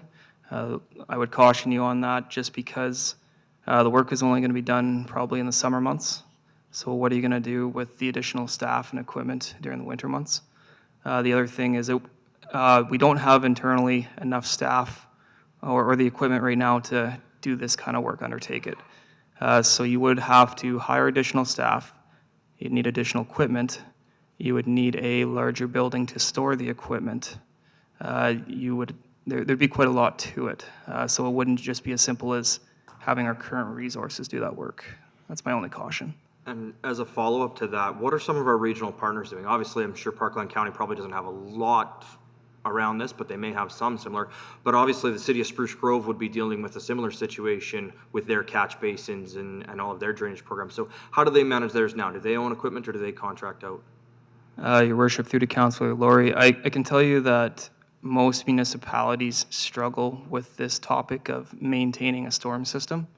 If you were to talk to them, I would assume that they're all behind or lacking in this maintenance.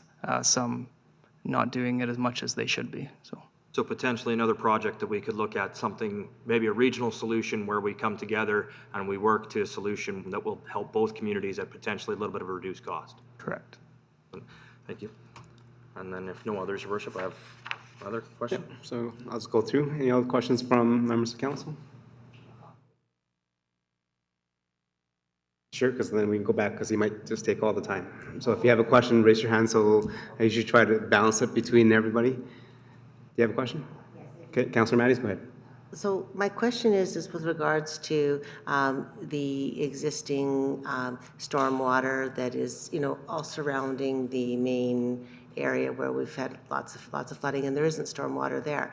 But yet there was a recent subdivision, small, right behind Forest Green School, that was developed. I'm not sure how old it is, but would that not have been a place to put a stormwater pond, potentially, as opposed to a subdivision? And then maybe, are there other areas in the community that can be considered for that at this point in time?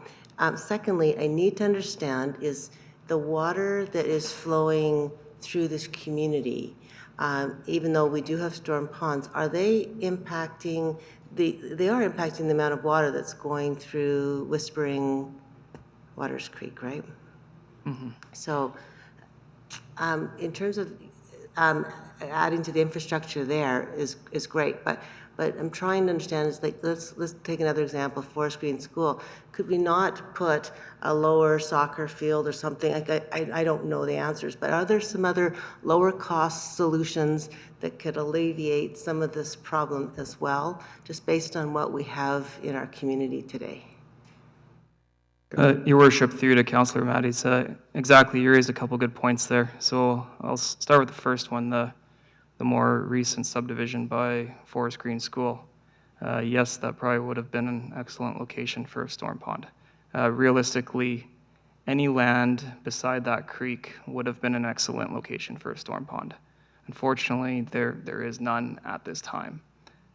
So when you're looking at it, and that's something David has looked at and he will look at into more detail, is there locations for storm ponds to slow down that flow of water through?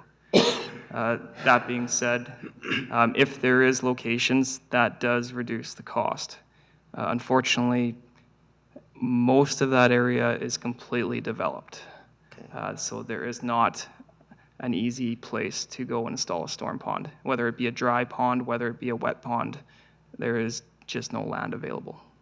Then my next follow-up question, can I just follow up with that? And I'll just follow up before you ask your next question is, because I looked through the whole map when this first came out in April. If you look at, if council turns to page 111 of 200 and whatever pages we're at, 179. So, as you can see, the old part of town, which is supplied by Whispering Waters Creek, there is very, very little or zero storm management ponds because we just did not build that way back in the past. So one area was D when that was presented by David in April was the Lions Playground Park. That is a very large area that is prone to flooding anyways, is to dig that down, is make that into a dry pond. Because currently I think there's some soccer games that happen there and stuff. So if we wash out a soccer game or two, that's not bad. But if it retains, 1,000 cubic meters of water, that saves it from going down and then having that flow later. And in terms of going down the pathway, like Whispering Cove has been improved and there's no place to put it. But what about on the other side of Marine Heights School? There's a huge field there, baseball diamond as well. Is that a possibility that David will be looking at to build a storm management there? Because if we can't retain the water, then there's no point upsizing the culverts because they, as you mentioned, we're still regulated by the provincial government of outflow, right? 2.5 meters per second per hectare. So we can't go faster than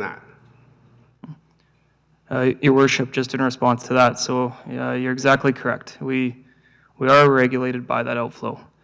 So if you were to increase the flow through town, your best option would be right at the northern boundary of the town, where Whispering Waters Creek is, and there's no development. That is where you'd build a storm pond to get you down to that regulation before it leaves your town boundary. So that would be your option there. Like you said, yes, the Lions Campground, that is, sorry, not the Lions Campground, the Lions Playground. That is one area in the Stormwater Master Plan that David had labeled as a potential storage site for water. When you're looking at a storage site like that, it's only going to help the areas, it's going to help the areas downstream, I guess. So if you put one at Lions Campground, that'll collect the area, sorry, Lions Playground, I made that mistake again. The areas to the west of that drains through Area D and goes east into the creek. You'll be helping that area, but there's still a significant catchment area into Whispering Waters Creek that does not flow through that. So it would help.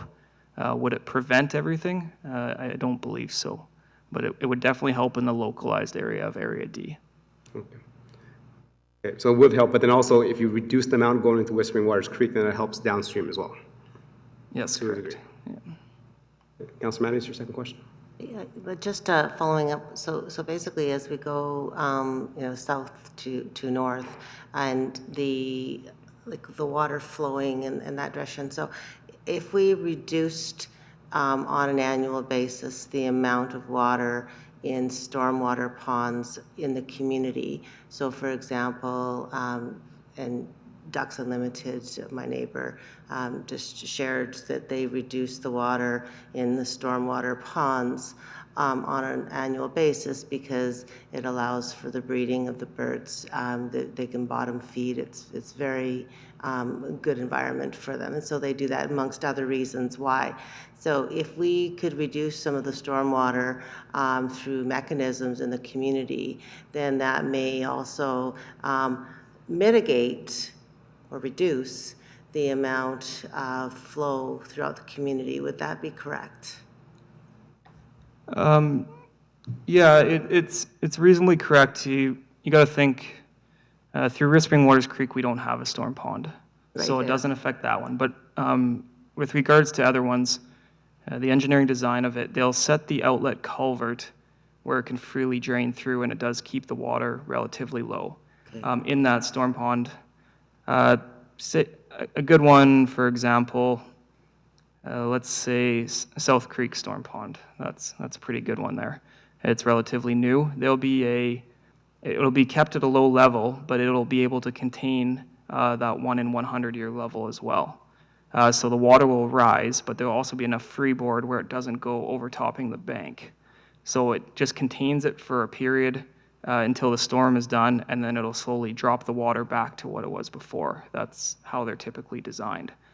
So they do usually keep the water fairly low in all the storm ponds, but the ability to contain that 1 in 100 year event. Yeah, because basically, when I walked around, as we've had so much rain this year, the stormwater ponds were high, and you just have to, just thinking about it, that's got to put pressure everywhere else, right? Yeah, and sometimes, oh, sorry, Your Worship, through to Councillor Matthews, you'll see them a bit higher in this season because the amount of rainfall we had, like you said, because you might have a little bit more water downstream. That's causing them to be a little bit higher upstream where the ponds are located. Okay. So during the two floods, did any of our storm management ponds flood overland? Your Worship, no, they did not. Okay, so the storm management ponds that are created with the new subdivisions did what they were supposed to do. So draining those wouldn't have helped anything. Yeah, you're correct, Your Worship. Okay, so the idea is to figure out how we address Whispering Waters Creek, because that is where it's all backing up because of the development that we had there that did not do storm management. Councilor Fletchko? Yes, thank you, Your Worship. Last year I had the opportunity to travel to New Orleans in a very well flooded area and get to see a lot of flood mitigation that was done down there that might take some precedence here in our own community. Parking lots that basically will hold water at times of floods, slowly dump into different systems, and away we go. I'm just wondering, had the opportunity to drive around town this last flood as well. I happened to be on call at our local fire department and got to tour the whole community as well with the flooded areas. I'm wondering if part of this problem that we had on 779 was the fact that they had many of the manholes blocked off as well. It wasn't there long after when they come along and removed the asphalt that they had put along the parking lots to allow drainage properly in there. And I know one specific area that was, I've never seen flood in our community, was right in front of the Rexall place. Cars literally stalled in the parking lot. So I'm curious if there's parts along the way that we could use to hold water for short periods of time to keep the flows that would go into Big Lake at the end of where we're supposed to control that water, if there's ways that we can do that. The culverts, one of the ones you talk about is under Highway 16. Pretty costly venture. I'm wondering at what point in time, if we put the water over top of the road, that our provincial government would step up and do some of the cost savings on that portion of it as well. So I think we really need to look at how we look to mitigate this. I did live on 46th Street for probably close to 20 years. I can feel for everybody that's sitting in this room and every resident that I happen to see within this community the last flood that we had, but fully understand that when the community was built, it's time for some upgrades, I guess, and along with that, there's going to be some costs associated with that many of the residents will have to bear. So I would really encourage both the engineering firm and yourself, Mr. Zerk, today to look at all possibilities that we can keep costs down for our residents while achieving the goal that we need to, eliminating the flooding and the sewer backup that is being caused on a fairly regular basis. I'm not sure that it's climate change. I'm not sure what it is. It's the weather system that we've created, and it now has created some problems within our community. So the plan that you have here is well thought out. You've put lots of time and effort into it. I see many of the pictures of the units that we drove through, and I look forward to working along with you guys to keep the taxes within a reasonable rate for our local community and to mitigate some of this flooding that we've had within our community the last little while. Thank you, Councilor Fletchko. And you did have good comments there, but you also had one question that if they can answer, and that's Highway 779. Did that affect the amount of flooding? Your Worship, the Highway 779, I would call that a localized flood. I wouldn't call that affecting the entire system on how the system operates. I was there as well. I saw that, and it looked to me a little bit of both. I think it was partially construction related, but more so a low spot with one catch basin that during that significant 20-minute storm event, that catch basin couldn't handle that kind of water. I do know that's something that Associated Engineering has flagged on their reconstruction of that road, is the single catch basin in that area. So just one further question. I've noticed in the last little while through John Paul II, that completely ripped up again, and I'm suspecting that the reason that they ripped up the parking lot was they took out a very small line that they'd put in and replaced it with a very large culvert.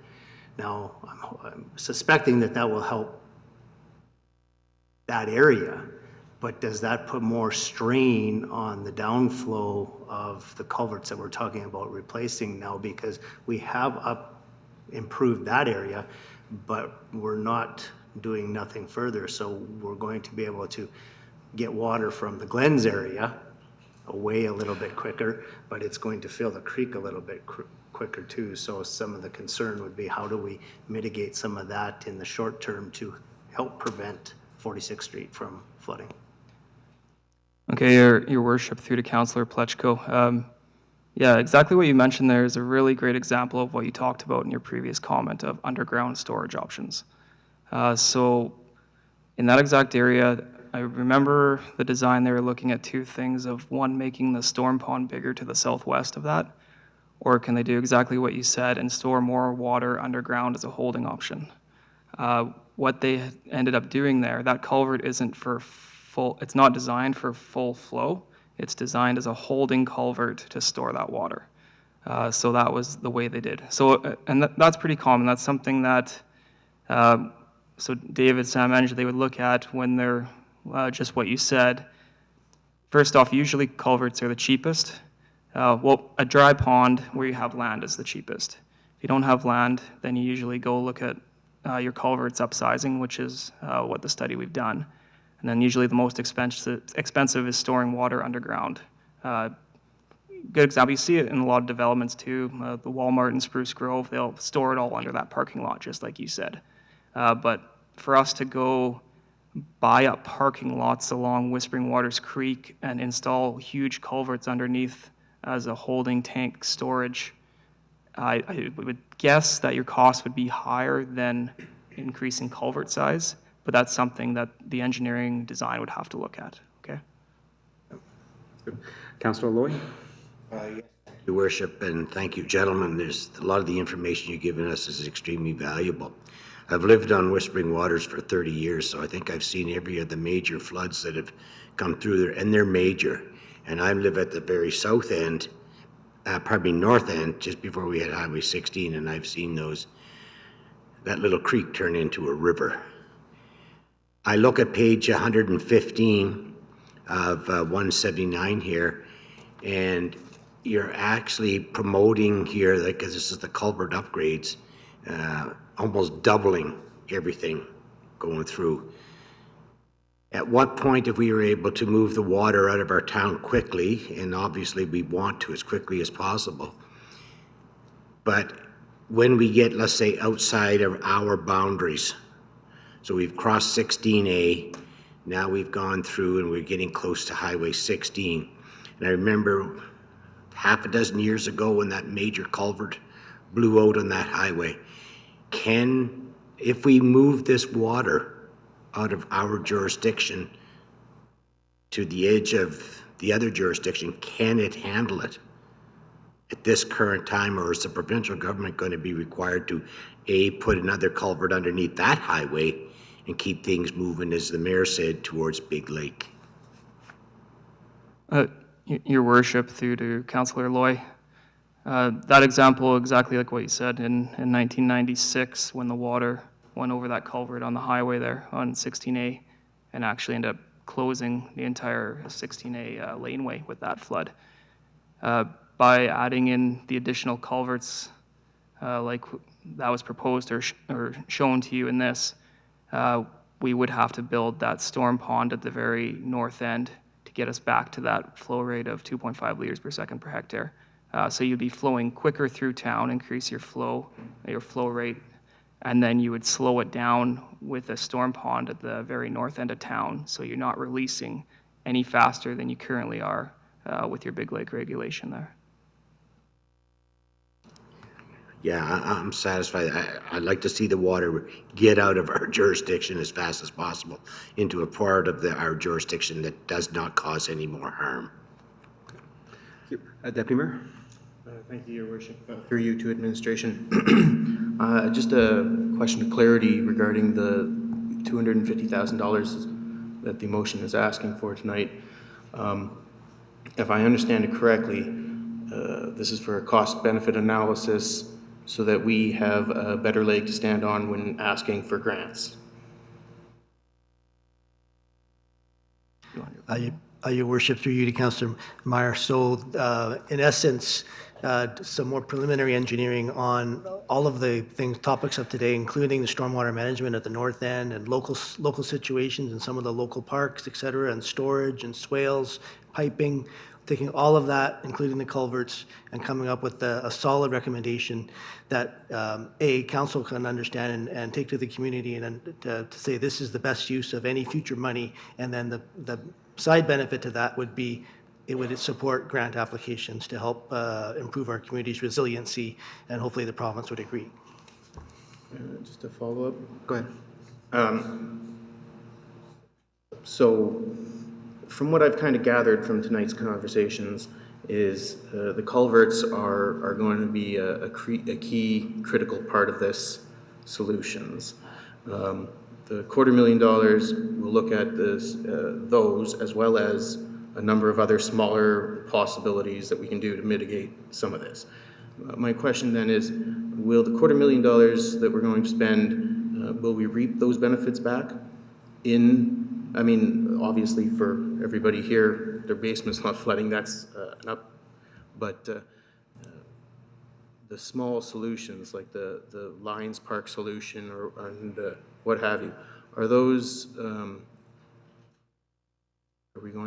are those realistic solutions, or is most of the solution really come down to the culverts? Your Worship, through you to Councillor Meyer. So the study will prove out the answer to your question. And just for context, a local dry pond in Lions Park might cost $500,000. It's not what I would call a cheap solution by any means either. So all of these things will cost money, and so the idea of the work we're proposing would be to understand the benefit of that project versus another one, and be able to bring it all to the table in a comprehensive plan. Okay. Thank you. Councillor Fletchko? Yes, thank you, Your Worship. I think what's important tonight is that we acknowledge that there's a need for spending some money to come up with a mitigation for what needs to be done within our community to support our residents as well as fix a flood problem. I think it's important tonight that the small amount that you're asking for will be ways that you look forward to reducing taxes, you look forward to finding the best solution that would move the community forward to limit the amount of flooding here. I think what's important tonight is unless somebody speaks differently, I think it's something that we should support, and it's something that we should get on with tonight. It's been well discussed and well presented to us tonight. So I look forward to all of council supporting this in a way that we can move this forward. Councillor Laurie? Your Worship. Just a couple of further questions. My colleagues have touched on most of the ones I had, but one thing that hasn't really been talked about a lot, there was a lot of mention about Whispering Waters Creek not having storm ponds and about AT and so on and so forth.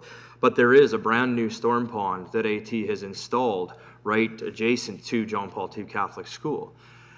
Given that what we've been told is that the storm ponds upstream are supposed to help with the downstream flows, I'm curious as to whether that storm pond is adequate. Is that storm pond sufficient? Is there design issues with it?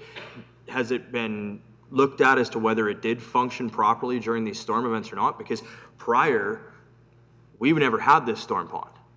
This storm pond didn't come into existence until just before these events. And this, from what we've seen, these significant events have caused some historical damage, if you want to call it that, some historical water levels. So I'm curious as to, as the first part, if you can answer what, if anything, has been reviewed in respect to that new storm pond and how it played a role in this. Yes, Your Worship, through to Councillor Laurie. It's a very good question, and that storm pond, I wish I had the information here exactly with me, but I can give you a pretty good answer to that. So I know when they were looking at sizing that pond and they were deciding on how big it should go with the AT project, they did not go the full size of the pond to even hold that entire quarter section of land. There was a fight between Alberta Transportation, the engineering consultant, not a fight, but discussions between AT and the landowner. That part of building that storm pond is the landowner wanted a pond sized for their entire quarter section. That way, if they developed, they would have no cost on additional sizes to that pond. They did not get that. So essentially, the size of that pond was mainly for the construction of the road, the increased runoff of the road, and it shouldn't help that much of the further upstream area. Okay, so as we follow up to that, again, I have similar concerns that Councillor Palechko had addressed in respect to AT, and I'm speak specifically down to the intersection with Rexall, but there's many, many more further south of that intersection, all the way up to 57th Avenue that had the same situation, fully asphalted over, and within weeks, 2 weeks of this event, all of a sudden there were new storm drains on top of them. So I'd be very curious to know what, if any, role that the infrastructure that's being worked on there potentially had playing. Notwithstanding the fact that even with that in place, we still may have had some issues. As many of my colleagues have recognized as well, I do see some significant potential in respect to lands that the town may have access to, both before and after the CN tracks. But once we get this analysis back, hopefully that will give us the answer as to what we're sort of looking at there. So one question I did have in respect to the EPCOR IDFs. When we look at the chart, the figures were only updated to 2015. And as I've looked online, that is actually the most recent figures that EPCOR has. It's from, I believe it was 1984 to 2015. Well, we're halfway through 2019. How often does EPCOR update these? As we've heard tonight, we do recognize that these type of storms are happening more and more frequently, and potentially if these records were updated more frequently, that may give us a little bit of a better picture, because what we're looking at is data that's 4 years old. Your Worship, through to Councillor Laurie, the IDF curves that are published by EPCOR, they are used as a design standard for new subdivision development. And the updating of these are a complex process in that should the IDF curves change, it also means a change in the developer's design criteria to handle storm. They are not frequently updated. The last upgrade meant that the 1 in 100-year storm increased in volume by 50%. That argument took 3 years. And at the end of the day, some consideration was made to reduce that new design criteria.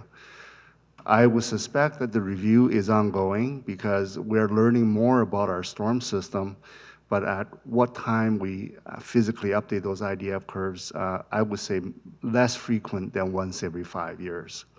But if you're interested in storm events or storm cells, mostly covering Edmonton, they have lots of that data, and it would be just a matter of asking. Yeah. And so just to add some further commentary to that, I appreciate what you've spoken to in that, and that's exactly this, is what we face as a challenge with the development community as well. Because ultimately, as this data increases and as more data points are attained and it shows results that are based on data, it does cause developers to have to spend more money to put in bigger infrastructure.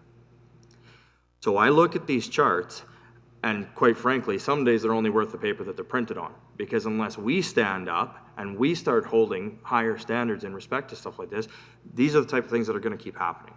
We've got 32 years of data, yet we're predicting 1 in 200-year storms. How do you predict a 1 in 200-year storm off of 32 years of data? We know that. As we just heard, it increased. The 1 in 100-year storm increased over 50% volume. That means, and correct me if I'm wrong, but what would have been the 1 in 100-year storm on the last IDF curve probably is now what, the 1 in 20? Somewhere in around that? Maybe even less. Maybe that's our new 1 in 5. So again, a development built 5-10 years ago to 1 in 5-year standards really now is probably a 1-to-1, maybe, if that. So as we go forward and as we continue to look at our development standards, as we move in this community, I think that's something that we really need to keep in mind. That's something that we need to start basing our decisions upon. Is the data that we are being provided accurate to what is actually occurring in the environment today? Is a 1 in 5-year standard from 4 years ago on 32 years of data significant? And I think we'd be able to draw our own conclusions. I'm not sure if it would be available. Maybe you could help me out with this. How many iterations of the IDF have existed? How many times has it been modified? Your Worship, through to Councillor Laurie. In my practice, I've worked in this field roughly 30, almost 40 years. And I saw change 3 times that are fundamental change. the one that you quoted, the year that you quoted, that was a fundamental change. Now, the main change is that we understand storms better because of technology. We do have longer history of recording. For example, the international airport and the old municipal airport of the city of Edmonton had 100 years worth of record, but they were record of an older style. So today we know that storm cells are much more intense, and they're smaller, but they're much more intense than we believe them to be. You could have a 100-year storm in West Edmonton Mall, and there's no rain downtown. So that was the main change that was made in, I think it was either 2015 or 2016. And exactly, thank you very much for that. Like I said, if you go back through the iterations of this, I guarantee you, it's quite a steep curve on these 1 in 5s, 1 in 10s, 1 in 25s, 50s, 100s, 200s, quickly bump down the line. And I'd be very interested to see whether it's accepted or not as industry standard, what 2019 figures plugged into this chart would look like. And I don't know if that's possible in any way, shape, or form to see something like that without it being accepted as a public document, but maybe there's some numbers that can be provided on a private context that show that. So, but no, thank you very much to my colleagues for bringing up most of the points that I had as well. I think we all took a very long read of this. We've had a good amount of time to have a good long read of it. Certainly having almost 1 in 200-year storms within a week is not desirable, and hopefully some of those years hold true and we can go a while without, but in that time we definitely need to act, and I think we are going down the right path of looking into what solutions will work best in the long term for our community. So I appreciate the work administration's done. I appreciate the information you've brought to us this evening. I appreciate the residents coming out to hear the information and understand what has happened and what the town is doing, and I look forward to seeing more progress in this in the future. Thank you. Any more questions, comments? Okay. I have a question regarding the 2.5 liters per second per hectare. That's allowed to go flow downstream. So talking to residents that have been here for a long time, the natural flow of this water is eventually gets back down to the North Saskatchewan River. And the natural holding area for us is Big Lake, which has, in the last 50 years, talking to residents around there, has shrunk, so dried up. So wouldn't it be beneficial if we increase the rates so that we can fill that back up? And then that becomes a holding area instead of having us hold it? Because these regulations are put by Alberta Environment and stuff, which we have to build to. But people that live around the lake have said it has decreased over the last 50 years, so why don't we just pump more water into it to bring it back up to the levels that it used to be? Mr. Mayor, the issue of the Big Lake watershed management also includes the flood conditions around Big Lake, as well as the flood conditions of the Sturgeon River, particularly through the city of St. Albert and now some of the development in Sturgeon County. The 2.5 took a very long time to develop, several engineering studies through the late 1980s and then through 1990s. The fear was that Big Lake was being shrunk down by agriculture, people building dikes in it, and also the development through the city of St. Albert is also encroaching on the river. So the two considerations combined led to the 2.5.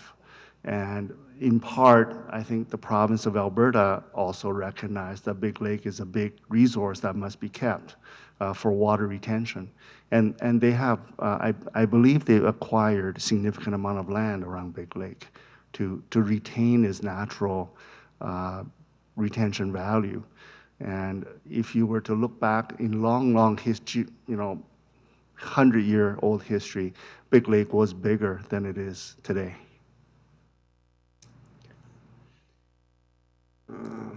Okay, so I have another question then, because we talked about the INR, the infill and outfill.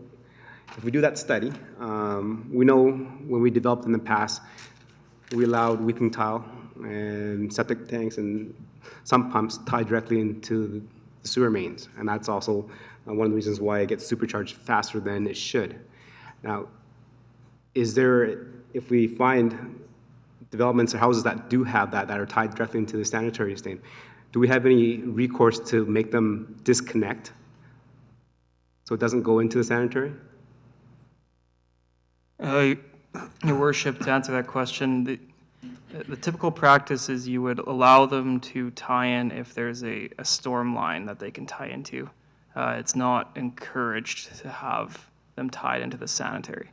Although development was different on the older neighborhoods maybe 30, 40, 50 years ago, it probably wasn't regulated as much as people are discussing about it now. So the purpose of that I&I study, you'd get to see more your trouble areas, and then you'd be left with two options essentially, or a couple options on how you could fix it. One is, do you leave everything as is and you start upgrading the size of the sanitary pipes? Or do you try and get people to stop putting as much flow into those sanitary pipes? You could look at going either way. To do that, if you're going to force people who have previously tied into it to no longer be able to, significant bylaws. How we execute that is a lot of work. Your worship, maybe I'll just add quickly there, through our utility bylaws, and I don't have it in front of me, but typically there's pretty clear about what's allowed to be discharged into a sanitary system and what isn't. If need be, if it's not already in there, we can typically insert something like that just essentially makes it clear as a bell that you cannot discharge some pumps into a sanitary system if it's not already there. But that's one potential solution if we were to find a number of those. And your worship, if I can add just quickly, my experience for myself and another community is that in fact we did have much more of those than we ever thought we did. When we went in and did some of these sorts of reports and got into some of the houses, there were, again, a lot more than we thought that we would think are out there. There's quite a few more. Okay, see no hands with the motion at hand. Actually, I don't think I've called somebody for the motion. Correct. So we will go with Deputy Mayor. You're 9.1, please. Thank you, Your Worship. I make a motion the council accept the flood mitigation response plan and report for information and approve the $250,000 for the preliminary engineering and cost benefit evaluation for the stormwater mitigation project funded by reserves and $100,000 for the sanitary manhole flooding protection retrofit project funded by reserves. Okay. Thank you, Deputy Mayor, and thank you, Administration, for your the presentation and answering your questions. Members of Council, thank you for your comments and suggestions going forward. I do look forward to seeing what the plan does come forward. This is an issue with old parts of Stony Plain because we did not build to the standard that we build today. And that's just plain and simple. That's what happened in the past. We knew this was an issue. That's why we did the storm management study that was accepted by Council in April of 2019. We're looking at ways to do it. The storms of July 7th and 15th just accelerated that process. So we'll be looking at that definitely for sure in the corporate plan as we come forward to that in November, and then the benefits and costs coming out of this report coming forward. So thank you very much, guys. I'll call the question. All in favor? Okay. That is carried. Moving on to 9.2, and that's the electronic utility billing. Go ahead, Administration. Good evening, Your Worship and Council. We were directed by Council to do some promotion of electronic billing for utilities in February. And we did a social media campaign on Facebook, which was sent out every 2 weeks. And then we've discovered that it wasn't coming up as fast as we would like. So we did a targeted letter mailed out to our utility customers that are on the pre-authorized payment plan that were not on the utility, having their utility bills already emailed to them. And recently, our front counter staff are promoting it more to the customers that are coming in, speaking to the new residents that are signing up for utilities and taking the opportunity when people come in to pay for their utilities to make them more aware of that option is available. So we have had a few seniors express concern. There seemed to be a bit of a fear that they would not receive a utility bill if they did not have a computer. And so we reassured them that that would not be the case. There would be other options available if we decided to go that way. But we are still would like to continue promoting the e-billing to bring that number up. We had a few more sign up from the letters that we sent out, so we're at 32.5 right now. So it's coming up slowly, but it's steadily. I'll be happy to answer any questions that you might have. Okay, thank you. So, Council Pletchko, motion, please. The town council accept the electronic utility billing update for information. Okay, members of council, any questions and comments regarding that? Councilor Laurie? Thank you, Your Worship. Just to start off, through you to administration, can you remind us, I remember the first time this was presented to us, there was a dollar figure attached to how much approximately it cost the town to deliver the paper statements. Can you refresh my memory as to what that dollar value was? Your Worship, through to Councillor Laurie, it was approximately $70,000. I'm definitely glad to see that we have seen an overall increase. I think it's showing about 3.6%.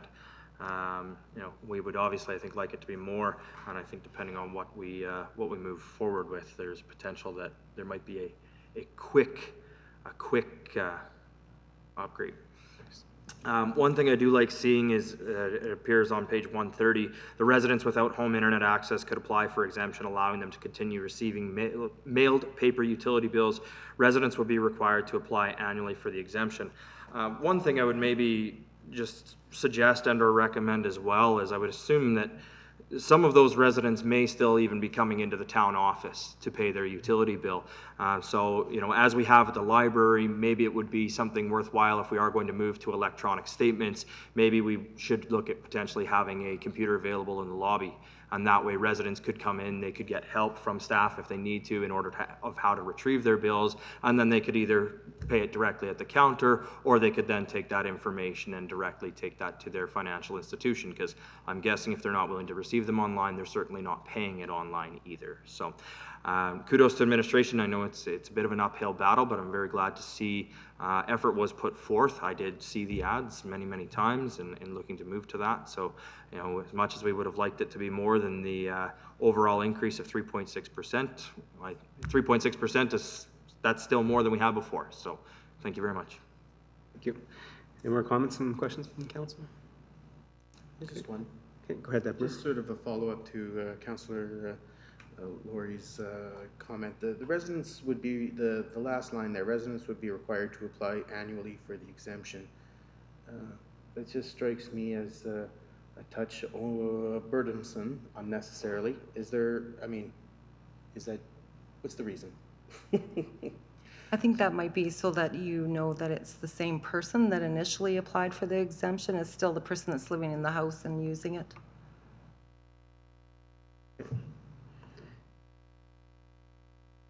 Okay, any other questions, comments? Okay, seeing none. So with the motion on hand, we accept it for information. Where do we go from here? There was a couple recommendations that council can do. So would that be in the next council meeting, or would it be during corporate planning where we build it into our user fee structure?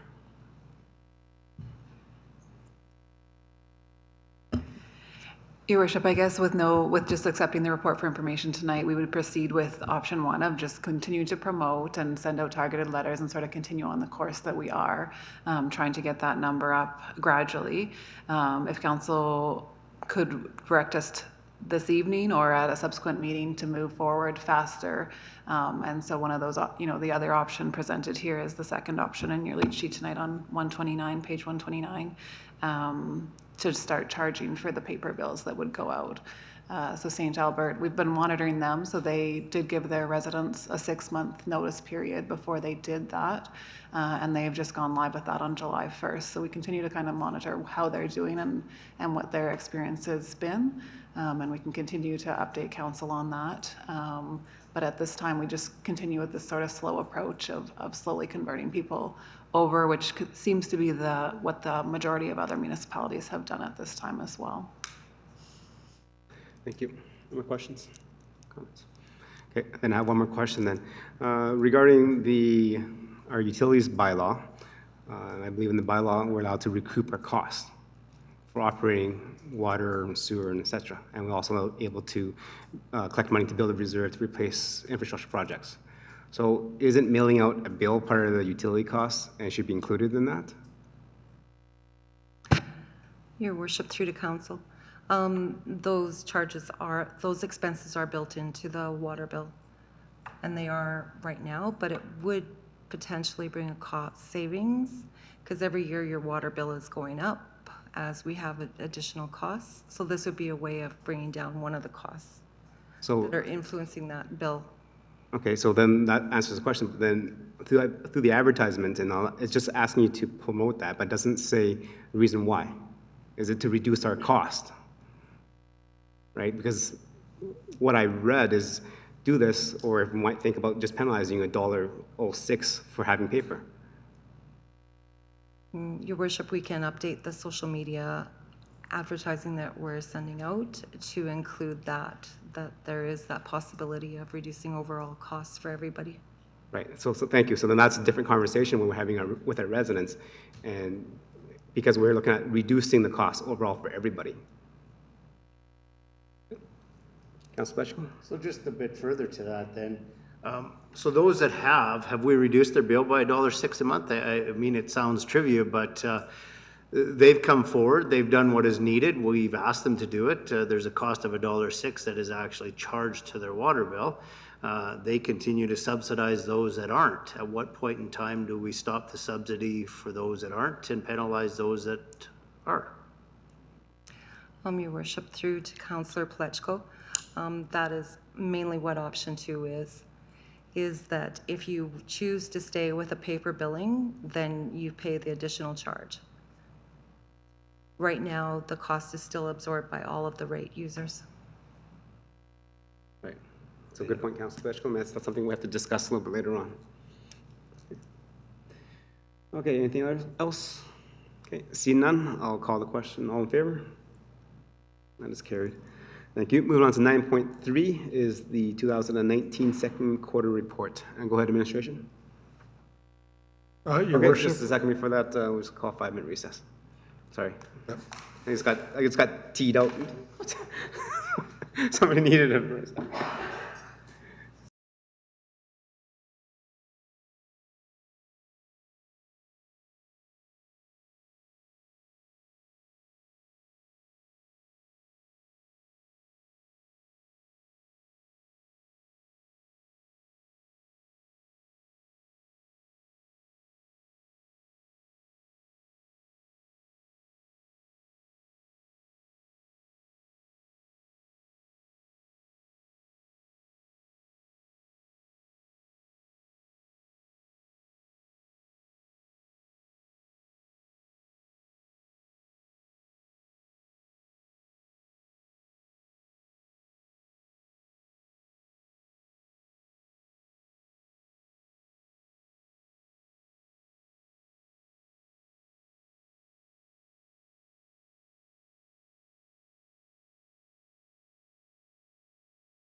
So, as soon as we get the live signal, are we live?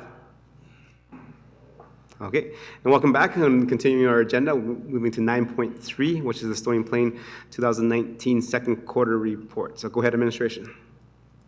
Your worship, this is a standard report that I know council has seen before. Nothing in particular to point out at this point in time, but certainly myself and or any of our general managers can answer any questions or provide any further commentary on any specific item. Okay, thank you very much. So members of council, have you read through the report a couple times? Any questions, comments on anything specific? Councilor Laurie, then Deputy Mayor. Go ahead. Thank you, Your Worship. A couple of things that I just wanted to inquire on. The first one being page 139 of our package. In respect to our new website, there's a lot of analysis on our top web pages. Number 4 is still page not found, Town of Stony Plain. And then when you read in the website analytics, it says, in coordination with eSolutions, we redirected 100 more 404 page not found results to the appropriate new URL on our website, which has made significant change to the top 10 web pages this quarter. We have also seen a change in device access, so on and so forth. I'm just wondering, like, that's still being number 4, that seems like a pretty significant number. I'm just wondering what more can be done to continue mitigating that, how long we anticipate, because I've experienced it myself, and typically it's through a Google search, and it will bring you to a link. When you hit the link, it brings you to 404, and then you get the search bar there. If you hit the search bar there, usually then you get redirected on. So at what point in time, or what is it that we can do or is being done, or is this just it has to run its course over time as Google updates all of its links, so on and so forth? Your Worship, through to Councillor Laurie, I think our communications team is monitoring and constantly updating this, and so I think over time we'll see this issue diminish and become a less frequent issue. But it's something that I think is anticipated. I mean, our website previously had been in place for a number of years, and it does take some time for that to cycle out of the system and for the updates to get redirected. So we're not overly concerned at this point in time, and we are actively monitoring and addressing any of these issues that pop up. Would you like me to continue, or do you want to move? Deputy Mayor has his hand up, so you want to go? You know what, mine's not really, I can ask it privately later. It's all right, Okay. it's not a big one. Go ahead then, Councilor Laurie. Thank you, Your Worship. Page 146, Stony Plain Enforcement Services. In the provincial statutes section, distracted driving continues to come up in this top 3, and I believe most of the time, if I were to go back to reports, it is consistently the number 1. With this having such a consistency through our reporting periods, obviously our peace officers are doing a very good job at continuing to enforce it, but is there something more that we can be doing, something more that we should be doing?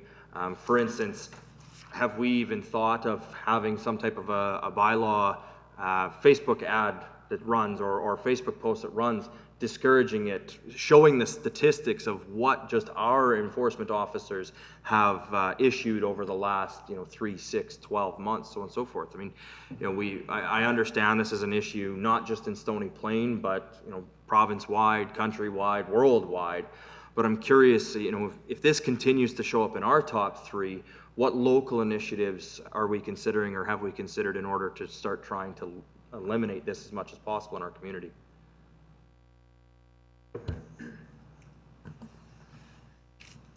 Your Worship, through to Councillor Laurie, certainly it is a problem for sure.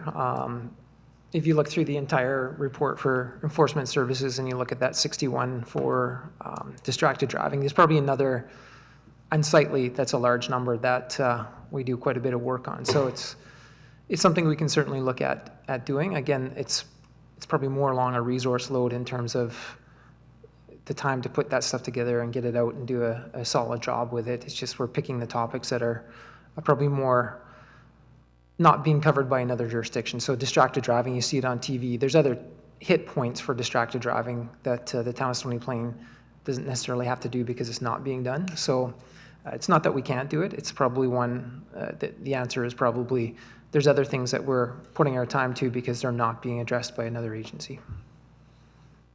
And then just one more, Your Worship.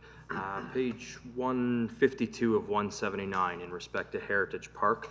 I'd like to start with a thank you to see the kind of percentage of utilization in here on this report. That was fantastic to see. Seeing the pavilion currently is at 60% utilization this quarter during peak times, I think that's fantastic. Obviously, the bigger that number goes, the better it is for us, but I think 60% is a great number. In the banquet hall, though, I just had a question. I noticed that the total possible hours of 852 is the same as for the pavilion. However, there are 2 banquet rooms. And so I'm wondering, when this is 47% of total utilization for 400.5 hours, is that taking into account the fact that that 852 is actually almost 1,700 available hours? Because I assume most of the time the banquet halls are not being booked together.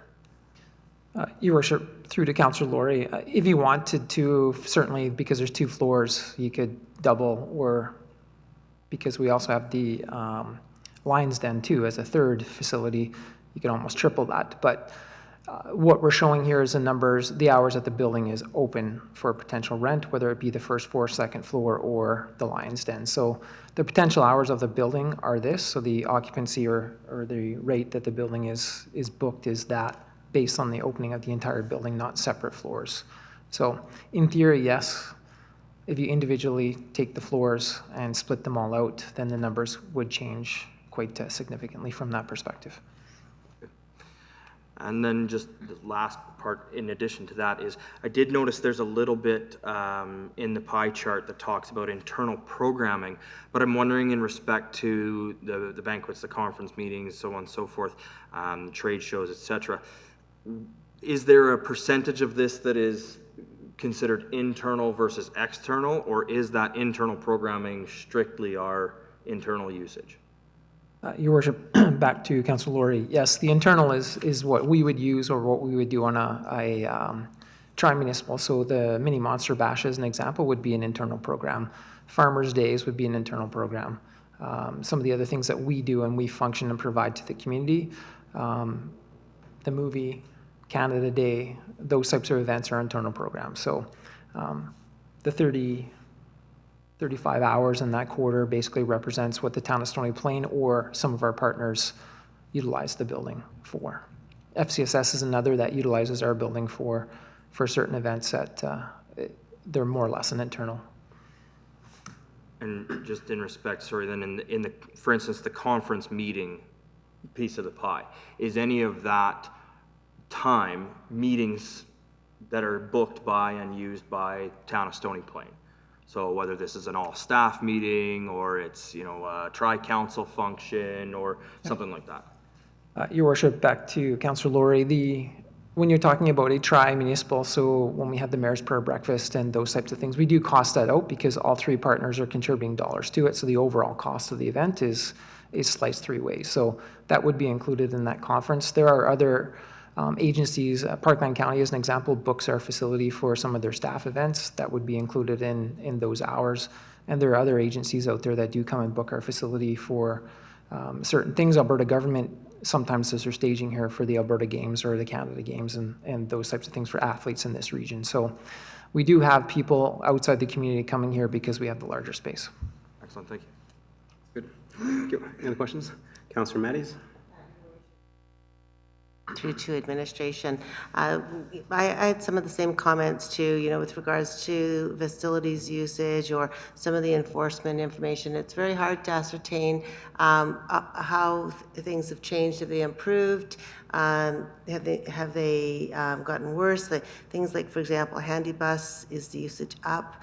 I would love to be able to have a little bit of analysis in here, or the ability to see how we're doing. And in certain areas it's provided in here, but in other areas we could, I think, just do a little bit more.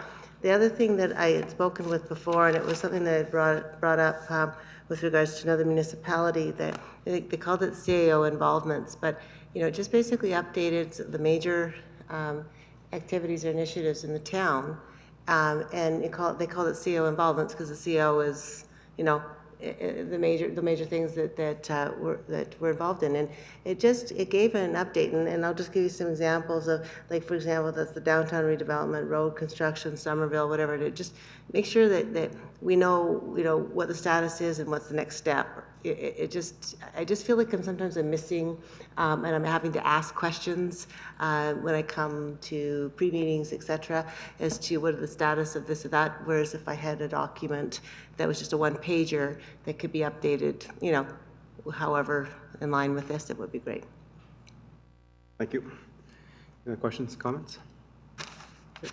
And thank you to the staff for presenting this report. There's a lot of things that happened in the last quarter, and you tend to forget because the time goes by so fast. So it's amazing what has happened last quarter, and great to see the numbers increase. I do have a question to Community Protective Services.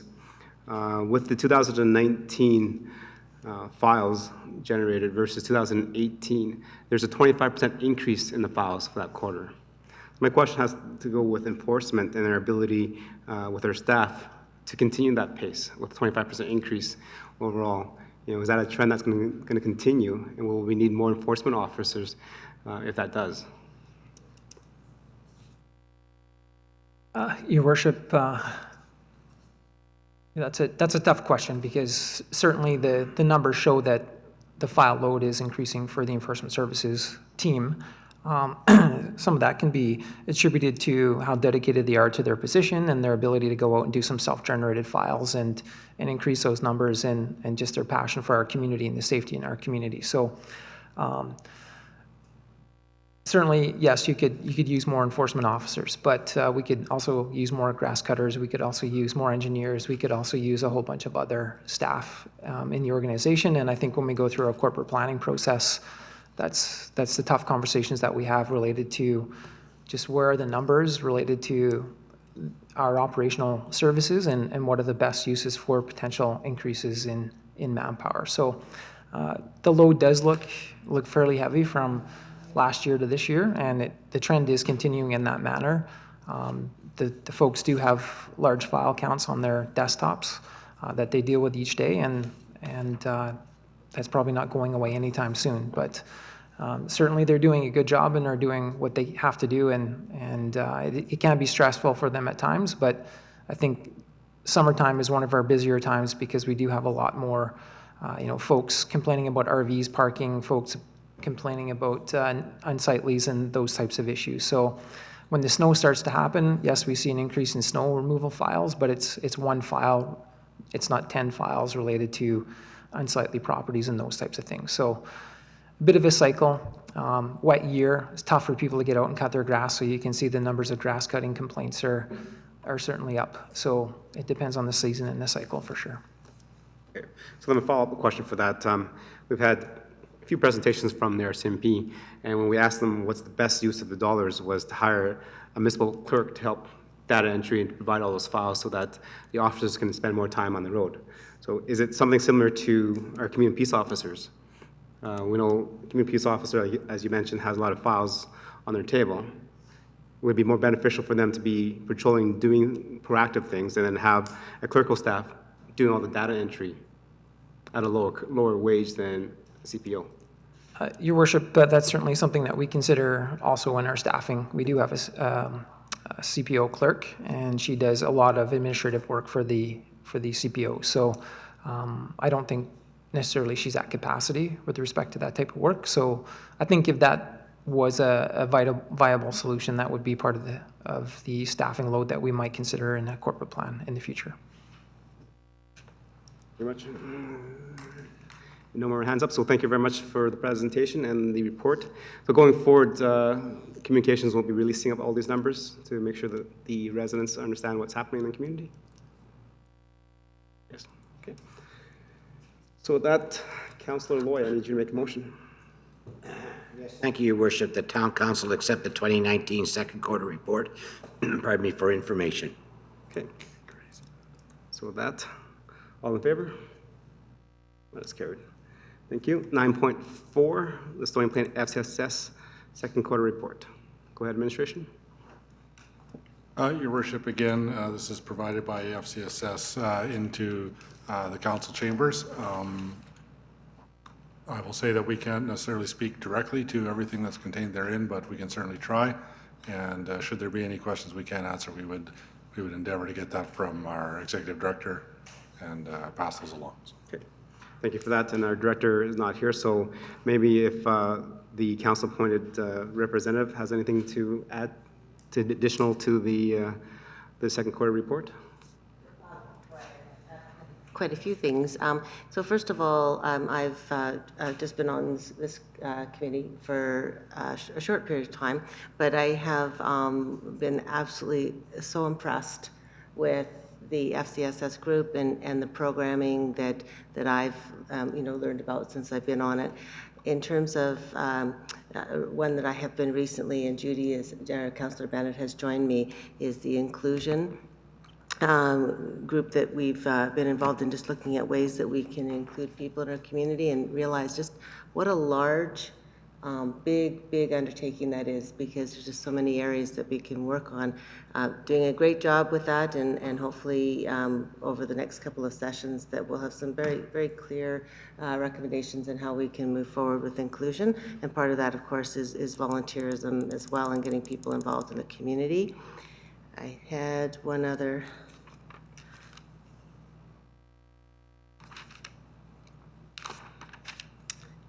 My notes here, just bear with me 1 second.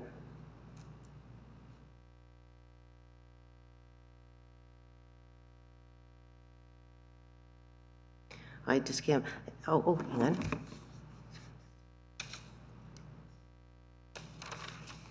Sorry, I'm not able to find the rest of my notes at this point with regards to FCSS, but overall, the programming is just excellent. They have really overall addressed the needs of the community. They're seeing improvements in the community, and very important part of our community moving forward. Thank you. Members of the council, any questions regarding the report that was presented? Okay. Deputy Mayor, go ahead. Sorry, it's not a question, it's just a comment. I can wait until... You can make comments. Okay. Thank you. I just wanted to share with Councillor Matties and all council. I received a phone call a couple months back regarding, and it's in relation to this report, because I'm just having troubles finding it here. But one of the programs is the snow... Oh, yes. Adopt the driveway. Adopt a driveway, yes. Anyhow, in regards to that, I got a phone call during the summer from an older lady who, from what I could kind of gather, she is basically, it's same problem, just unable to do sort of manual labor around her house. And in this particular case, it was getting the garbage, the heavy garbage bin up to the back alley for. And I was just wondering, or suggesting, or throwing out the idea that maybe that adopt a driveway could maybe carry on further, and maybe some of those seniors might benefit from help in regards to just getting garbage to the driveway. So I think Councillor Matties can bring it back to the board. I can, for sure. Good. Councillor Laurie? Thank you, Your Worship, and actually thank you, Councillor Meyer, or Deputy Mayor Meyer, for bringing that up. It's something that when I was on the FCSS board we did talk about as well. There's programs in other communities that are called Adopt a Senior. And so it's very similar to the Adopt a Driveway program, but what it is it's basically somebody who, as a senior that they get paired with, that when the senior needs some type of assistance, whether it's, maybe getting some groceries, bringing a bin up, cutting grass, shoveling snow, et cetera, it's more of a buddy program than a one specific task program. So Councillor Matty certainly is quite capable of bringing that back and having that discussion with the board. Again, difference between governance and operations as well, so the suggestions are made, and the executive director is very good at making sure those get filtered downstream. One thing I did want to ask administration, and I don't know if you'd have the numbers, but I'm fairly confident there's a significant difference. I noticed that this year there were 491 tax returns completed under the income tax community program. I'm wondering if either the representative from the board or administration can let me know how much of an increase that was on last year and what that increase has looked like over the last several years. What I do know is that it's massive. I don't know the number difference, and they're trying to address that, because in terms of the volunteers, it's just too much. So they're maybe looking at ways that they can teach people to utilize the program there, because it was very popular. Thank you. Yeah, again, an unfortunate sign of the times, and I did notice throughout the report, I was very happy to see our Stony Plain FCSS, acknowledging and including the percentage of participants that are being serviced from Parkland County. So as we continue to discuss funding going forward with FCSS, we truly have some actual facts and figures and numbers here. That's one that I would really appreciate seeing. So maybe Councillor Matties, if you can provide that information via email to us, as maybe what percentage that's increased year over year on the volunteer tax returns, and maybe what percentage of those returns were Parkland County residents. Yes. Well, one thing I have addressed that a number of times with regards to the director, and she feels that Parkland County is funding, their funding is appropriate based on their usage at this time. Mm-hmm. Yeah, certainly, and the numbers will, I think, show that as we move into budget. Absolutely. Along those lines, if I just wanted to, one of the comments that I had made in my notes was with regards to this fire extinguisher training for the youth at the youth center. And I thought, isn't that interesting that, you know, all the kids that are going through that program, it's on page 172, that they had safe food handling and fire extinguisher training. And I was wondering, you know what, is that, I mean, I've never had fire extinguisher training before. And I'm thinking that might, can we extend a program like that in the community? I know, don't say that, but I haven't. Your worship, I'm sure our fire department, fire chief would extend an invitation for council members that have not had it if they would like to try it. I did some not too long ago, and I think they enjoy watching some of us try to use some of their extinguishers. So we can check that out for you and get something sent out for those that may be interested. Okay, sounds good. Thank you. Any other questions, comments regarding that? Okay. See none, Councillor Matties, the motion, please. Town Council accept the Stony Plain Family and Community Support Services 2019 second quarter report for information. Yep. Thank you very much. I'll call the question. All in favor? That's carried. And we'll go with our addition 9.5. Go ahead, administration. Thank you, Your Worship. We received a request from the library, and it's required under the Libraries Act that Council appoint the library external reviewer. And so their library board has gone through reviewing 3 different quotes at this time and is asking for approval of Metrics Group. And we fully support that recommendation. They are our current auditor for the town, and they're asking for that approval for the next 3 years. Okay. Thank you very much. So, members of council, because it was a late addition, there is a full pamphlet in front of you with the recommendation and the rationale. I'm sure that was explained to us by administration. Any questions or comments regarding the motion? Councilor Laurie. Thank you, Your Worship. Through you to administration, just in respect to some of the terminology, there's the financial review for the years ended December 31st, 2019, 2021, and then some of the terminology that's been used in respect to the auditor. My understanding is audit is years that have been completed, and this looks like it's asking for an analysis of future years. Can you explain some of the difference, or is it just stating that they will be the auditor for 19, 20, and 21, so a 3-year period? Your Worship, through to Councillor Laurie. So yes, that's correct. It'll be for the next 3 years. So there's different reports that these external auditors or accountants can issue. So on the town's financial statements, they issue the highest report, which is an audit report.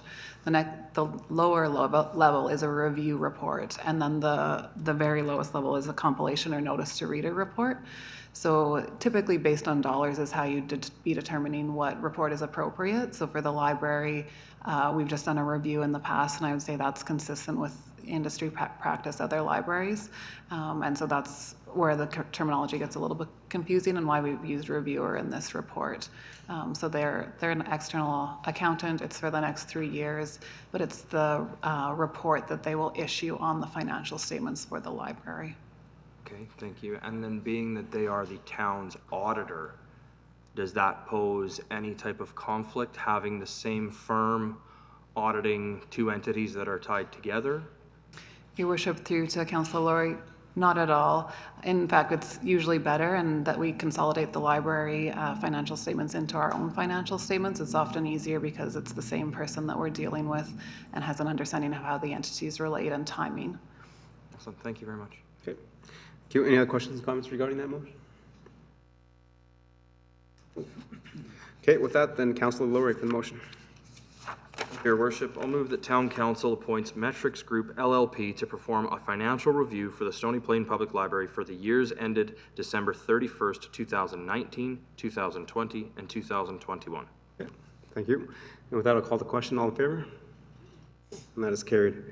Okay, that ends our business items. Moving on to information items and council discussion. Does anybody have to update council? We'll start with Councillor Laurie. Thank you, Your Worship. Just one thing this evening through you to administration. I'm wondering when we will be receiving a formal update from Alberta Transportation in respect to the Highway 779 project. It doesn't take an expert to see that they're significantly behind on that project, and quite frankly, some days it looks like they might even be moving backwards rather than forwards. So I'm curious as to when we will see an official update from Alberta Transportation on the project as a whole, on what will be completed this year, what will not be completed this year, and what their plan is to expedite the process to get that entire project completed, hopefully by the end of the next construction season. Okay. Your Worship, through you to Councillor Laurie, so we have received some unofficial information, as Council I assume is alluding to, and I guess we can ask them about official positions on the matter. So I'll make the request and inform Council once I hear back. Your Worship, would it be out of line for us to request a member of Alberta Transportation actually attend the council meeting to address council and answer any questions? I think we can send the invite. Your Worship, I can certainly extend the invitation. Perhaps may I suggest closer to the end of the season here in September sometime or October, when the more definitive information on, I guess, the continuation into 2020, which we all know is going to happen, and they can express their or provide an update to council at that time, if that works. Your Worship, I believe our MLA is slated to come present to us sometime this fall. I think that would be a perfect opportunity for a member of Alberta Transportation to be here as well. Yep. Okay. Deputy Mayor? Yes, thank you, Your Worship. I thought I would just maybe raise, and now I don't want to be seen to be tutting anyone or overly critical. This is just an idea for maybe to better our meetings. But just for example, our lead sheets always come with all these different titles, one of them being implications of decisions. Now, like I say, I don't want to be sort of tutting, but going back to our Genesis on the Lakes 8.2, the implications of decisions. Oh, sorry, I'm looking at the wrong one here. 8.2? No, I wanted, sorry, the flooding one, or flood mitigation, 9.1. Sorry, guys. So if we look at implications of our decisions, the 2 storms in July impacted many residents in town. Anyhow, it is recommended that the town move to action quickly. It is recommended. So those would maybe fall under the recommendations, since they start the sentence with recommendation. I was hoping that maybe we could change implications of decisions to maybe, what would be the correct word? Worst case scenarios. If we don't, this might happen. Give us maybe some more insight from administration's viewpoint. I believe, Tom, we had a meeting where we said, what worries Tom? Something to that effect would be in there. What in this decision makes Tom the most nervous? And that would give us all a great insight. I mean, we'd pick a better title for it than that, but anyhow, that was just something I've been thinking about and something we can kick around and think about. Your Worship, I can comment on that. So the implication of decision aspect of any council RFD, or request for decision, as we call them, it, I mean, it's meant to house what, what may happen if council chooses this direction or that direction. It is an area that sometimes is very clear and easy to write. Sometimes, frankly, it isn't. We'll have some more general wording. Council will have to seek further information or advice or what have you, right? But the idea there is to point out, maybe not necessarily worst case scenario, but what can council generally expect if they make this decision or that decision. Again, I'm speaking in a broad sense. Normally, the written report will have, pretty clear, understanding of if council accepts the recommendation, what will happen next or what is likely to be understood. Some of our reports, well-written reports should include in the body of the report some of the potential implications of action or inaction, whereas this is just meant to boil it down, make it fairly clear, if council chooses X, this will happen tomorrow, and then that'll go on. If they choose B, that won't happen. We would expect this to occur at some point down the road. I'll leave it at that, Your Worship. That's what, that's generally what is to be housed in there. Some reports lend itself to an easier, to fill that area in easily, and it may be more sensible. Some are not quite so easy to write into there.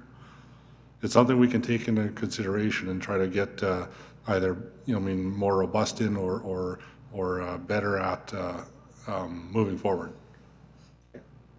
Thank you. Together, and we talked about the reasoning behind the decision. And is that what you're saying? Like, just what was, maybe the two sides, or the information considered, and why is this being recommended? And that would help me just understand logic. And of course, you do presentation as well, but sometimes that doesn't always, is not as maybe as clear as if it was written down and we could kind of ponder it a bit. Okay. Thank you for your comments. Like what meeting was that? Oh, just Eric and I had just a chat with Tom with regards to information in communication. Thank you. So the comments that they want, Council Deputy Mayor would like to have more of the implications, decisions of, this is what happens if you do, this is what happens if you don't. So it is in the body of the whole report, but you have to read the report, because I think the implications is what town has recommended. They don't show you, like, because the whole, it's written by, here's all the evidence that you need in the report. This is what the town is recommending and why. That's it, right? I do have a bit of a concern about that the implications of decision, whatever we call it, could become the Coles notes of that particular thing, and then we don't have to read in there and formulate our own opinions. I think it's basically laid out there quite simply. We can figure out, especially in this one here, the implications, we know what they are. I don't know of how many individual business items it has to be spelled down. It's either if or. I think we can form our own opinions on that. Yeah, and that's for council to have a fuller, more in-depth discussion amongst ourselves a little bit later on. So thank you for bringing forward. Councilor Fletchko. Yes, thank you, Your Worship. Well, tonight I would just want to say a special thank you to our Planning and Infrastructure General Manager. Since I've been on council, I'd like to say that the information that we receive is absolutely fantastic. I appreciate the reports, I appreciate how fast they come out, and I appreciate what's in them. So I just want to say a special thank you to you tonight, Ian. It's been a pleasure getting those reports and seeing them, and I look forward to you continuing those reports. It's very informative and it helps a lot. Secondly, I'd like to know, how is it that a non-member of our council gets news releases prior to council getting it? And I've asked this question before. I watch Facebook fairly closely, and I don't remember the last time I actually got a news release. that I would find other than on somebody's Facebook page. And quite often it's found on, you know, one of our own counselors, but it's very often on a past counselor's Facebook. So if there's any way that our team here can get them to us first, that would be greatly appreciated so that we can post them out prior to stuff like that. So I look forward to communications being able to deliver that to council prior to it hitting the street anywhere along the way. Your Worship, I believe Councillor Plutchko may be referring to, in the past, we had at different points in time, we would send news releases out directly to council. I believe we have been, if you subscribe to our news releases, as soon as they're posted to the website, whoever subscribes will get it automatically there. So I think we have asked council to go onto that subscriber list, and then it would just be received at the exact same time as it's posted publicly. I believe that's correct at this point in time. You know, certainly if that's a concern of council, we can take a look at that process and see if we can't get it to council sooner rather than later. But just for council's perspective, oftentimes, you know, you may receive those news releases, I mean, an hour, 50 minutes, 2 hours prior to. We wouldn't be sending them out, you know, in a day in advance of when they would be posted publicly. The time from when council may receive them to when they're posted publicly would be a fairly short, I guess is what I put it at. And I just want to say a thank you to you for the updates on the roads and stuff like that. That's greatly appreciated. That AT gives you 30 seconds notice that what they're about to do. So I would encourage that you ride them a little bit to keep our residents a little more informed. So this past summer has been pretty good. We do know that every project that we have in the town is behind, and I suspect that we're into 2020 with the AT on the road as they're only going to finish a small portion of it. So thank you to all administration and staff through the summer for the updates and the well informed decisions that were being made. Thank you. Councillor Loy? Yes, thank you, Your Worship. Good summer, a little wet. Did get a little bit of sun, but it was good. It's nice, I think, to take the time off and recharge the batteries. We're all back in the saddle, and pitter patter, let's get at her. Thank you. Councillor Matthews?